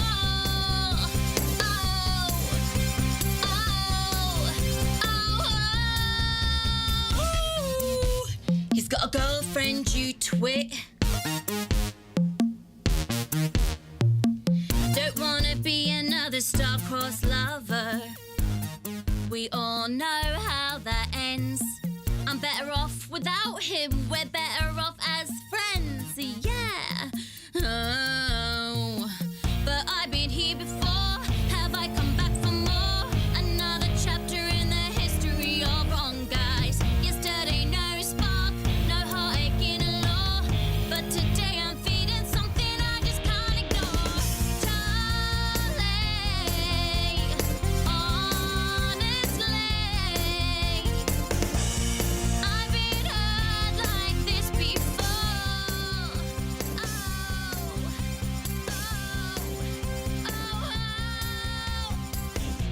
The history of wrong guys. Chapter 1, he's a bum. 2, he's not into you. 3, he's a sleaze.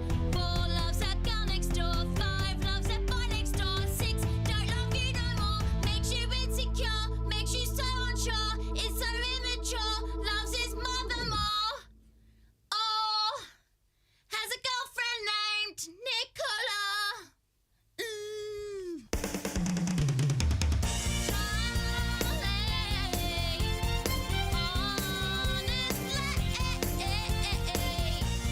I've been hurt like this before. I can see there's more to you than what I always thought. But I won't be burned anymore.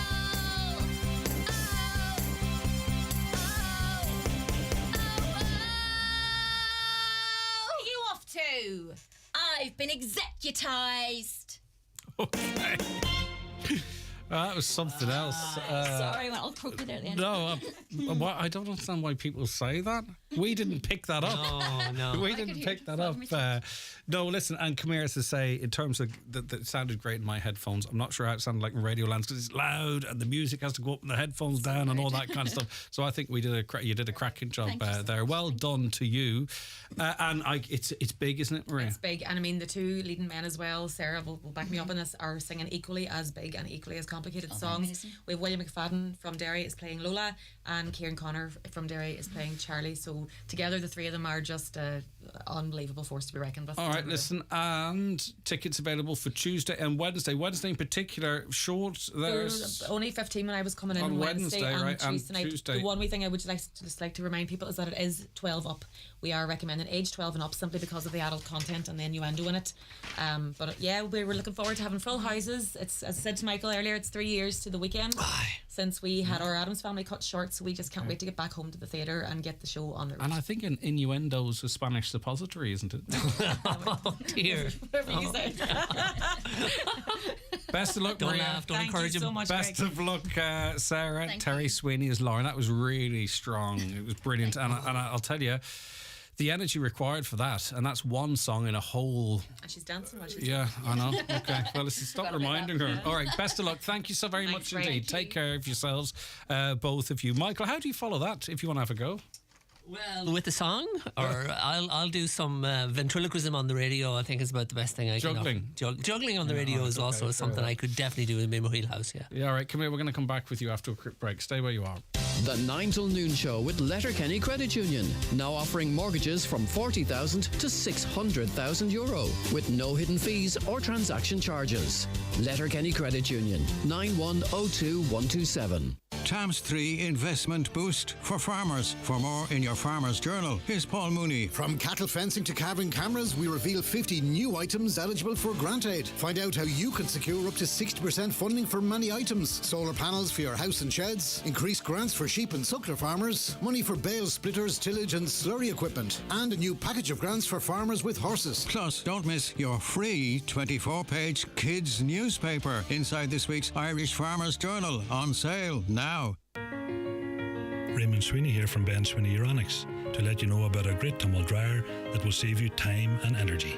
The Blomberg 8 kg dryer has a selection of sensor programs that allows you to decide exactly how dry you'd like your laundry, and smart technologies to help you reduce your energy costs.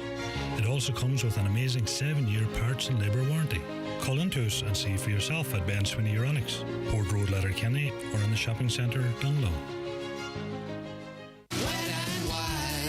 Wet n Wild is 20 years in business and would like to thank and reward our loyal customers with a massive 20% off absolutely every product purchased in store during the month of February. Choose from our massive in-store stock of quality outdoor clothing, footwear, equipment and accessories, and 20% discount of all prices will be applied at the till. All right. I should mention Fionnuala is away today, and people are upset about that. But I think maybe slightly more so upset that we have. I'm upset about Fionnuala being away. Yeah, but also people they haven't got the Michael. The Michael experience. Yeah, so what that means is we're going to go bigger and better. I'll just go house to house over the weekend if people are willing to give their addresses or But whatever. I know you're a great supporter of the arts and theatre and everything, and we were just talking off air about that performance. Oh my there. God! In the room here, And she to was be fit to do that, night after night, night after night. 'Cause Yeah, I think they're going to do 5 nights. They're in the night after night. Yeah, and dance. Exactly, and on the move. But in the, I mean, I hope, as you were saying as well off air, radio did her justice. But I mean, the power in the room, the power of her voice and the commitment to what she was doing was extraordinary. You know, But it sounds like it's going to be an awful lot of fun. it's going to be a ton of fun. Yeah. Are you going to get to see it? Yes. Have you got your tickets yet? Well, Fionnuala has sort of tickets as far as the last week. We chatted about it in the office about 2-3 weeks ago. Yeah. So that's I was in the room. And I was aware the conversation was happening, but I don't know what night. And as we mentioned, I think I already mentioned, our own Donald's in it as well. Oh, yeah. And it's a fantastic cast, and as I say, seeing the pictures. So just to remind people, there are tickets for Wednesday night, but you're talking 12 You're in the 30. last hours Tuesday, of the tickets. there's a reasonable amount there of... but LMS is always, they're always supported. People always turn out. People are always hugely entertained. And people, because they were so tragically cut short, I mean, so many things went down the Swanee when that happened. Yeah. But I mean, people will be hungry to see a really good, big show like this. Yeah, but you see, I would say that, and you know that, and you have the confidence to say that, but you know when you're involved in the direction or the production or the acting in it, you never know until the tickets go on sale, do you? I presume there's always a bit of you goes that, well, I hope we're trying something a bit different here, we're trying something, you know. It's always a gamble, 100%, So absolutely. I'm sure, at committee level, those were conversations. See, I don't know if I'd prefer if no one was going to turn up or if the place was packed. Well, given the experience you had in front of a large crowd, maybe you'd be comfortable. It wasn't that large a crowd, but I'll tell you, it is something that genuinely... Isn't it funny? I had to work through it, it was tough. People assume that... Which means I admire people more. Yeah, people assume because you may be very good at one particular aspect of being in the public eye, such as you are, that you must be... It's on the contrary. But it's different. It is on the contrary. And it's little things. Something happened, I can't remember what it was, But anyway, I was reading the news or something, and then there was a mistake, or I was out of breath or something like that there, whatever, and it takes a long time to get over. I'm fine when I'm sitting behind the desk in control and all that kind of stuff, but other than that, as I say, I've worked through it now, but there was a time it was very bloody challenging, you know, so I get how people can sort of feel in that way. Is there anything in 2.5 minutes that we can give justice to? Do you want to mention anything? I will actually, in 2.5 minutes. I'll say it short and sweet. Sky have a wonderful series at the moment. I've started it 2 episodes in. Gemma Arterton, who I love but didn't realise she was so funny. Who's Gemma Arterton? Gemma Arterton was in things like Rogue Agent. She's an English actress? She's an English actress, Okay, I know her she's now, done some stage work. This is based on the 2014 Nick Hornby novel. It's a rags to riches story set in the 1960s about a woman from Blackpool who heads to London and gets caught up in the world of television. She's very funny. It's not dreadfully original, but as we always say when we're chatting, you and I, if you really do something well and you commit to it, it's a nice comfort TV piece. I watched 2 episodes. I was very invested. I thought she was funny, and I was rooting for her to succeed, even though I suspect in the back of my mind she's probably going to come out okay. But you're still invested in it. Jim Arterton's very funny in this, and the 60s vibe is fun. And 2 episodes in, I'm giving it a thumbs up. Good 7 out of 10 from me.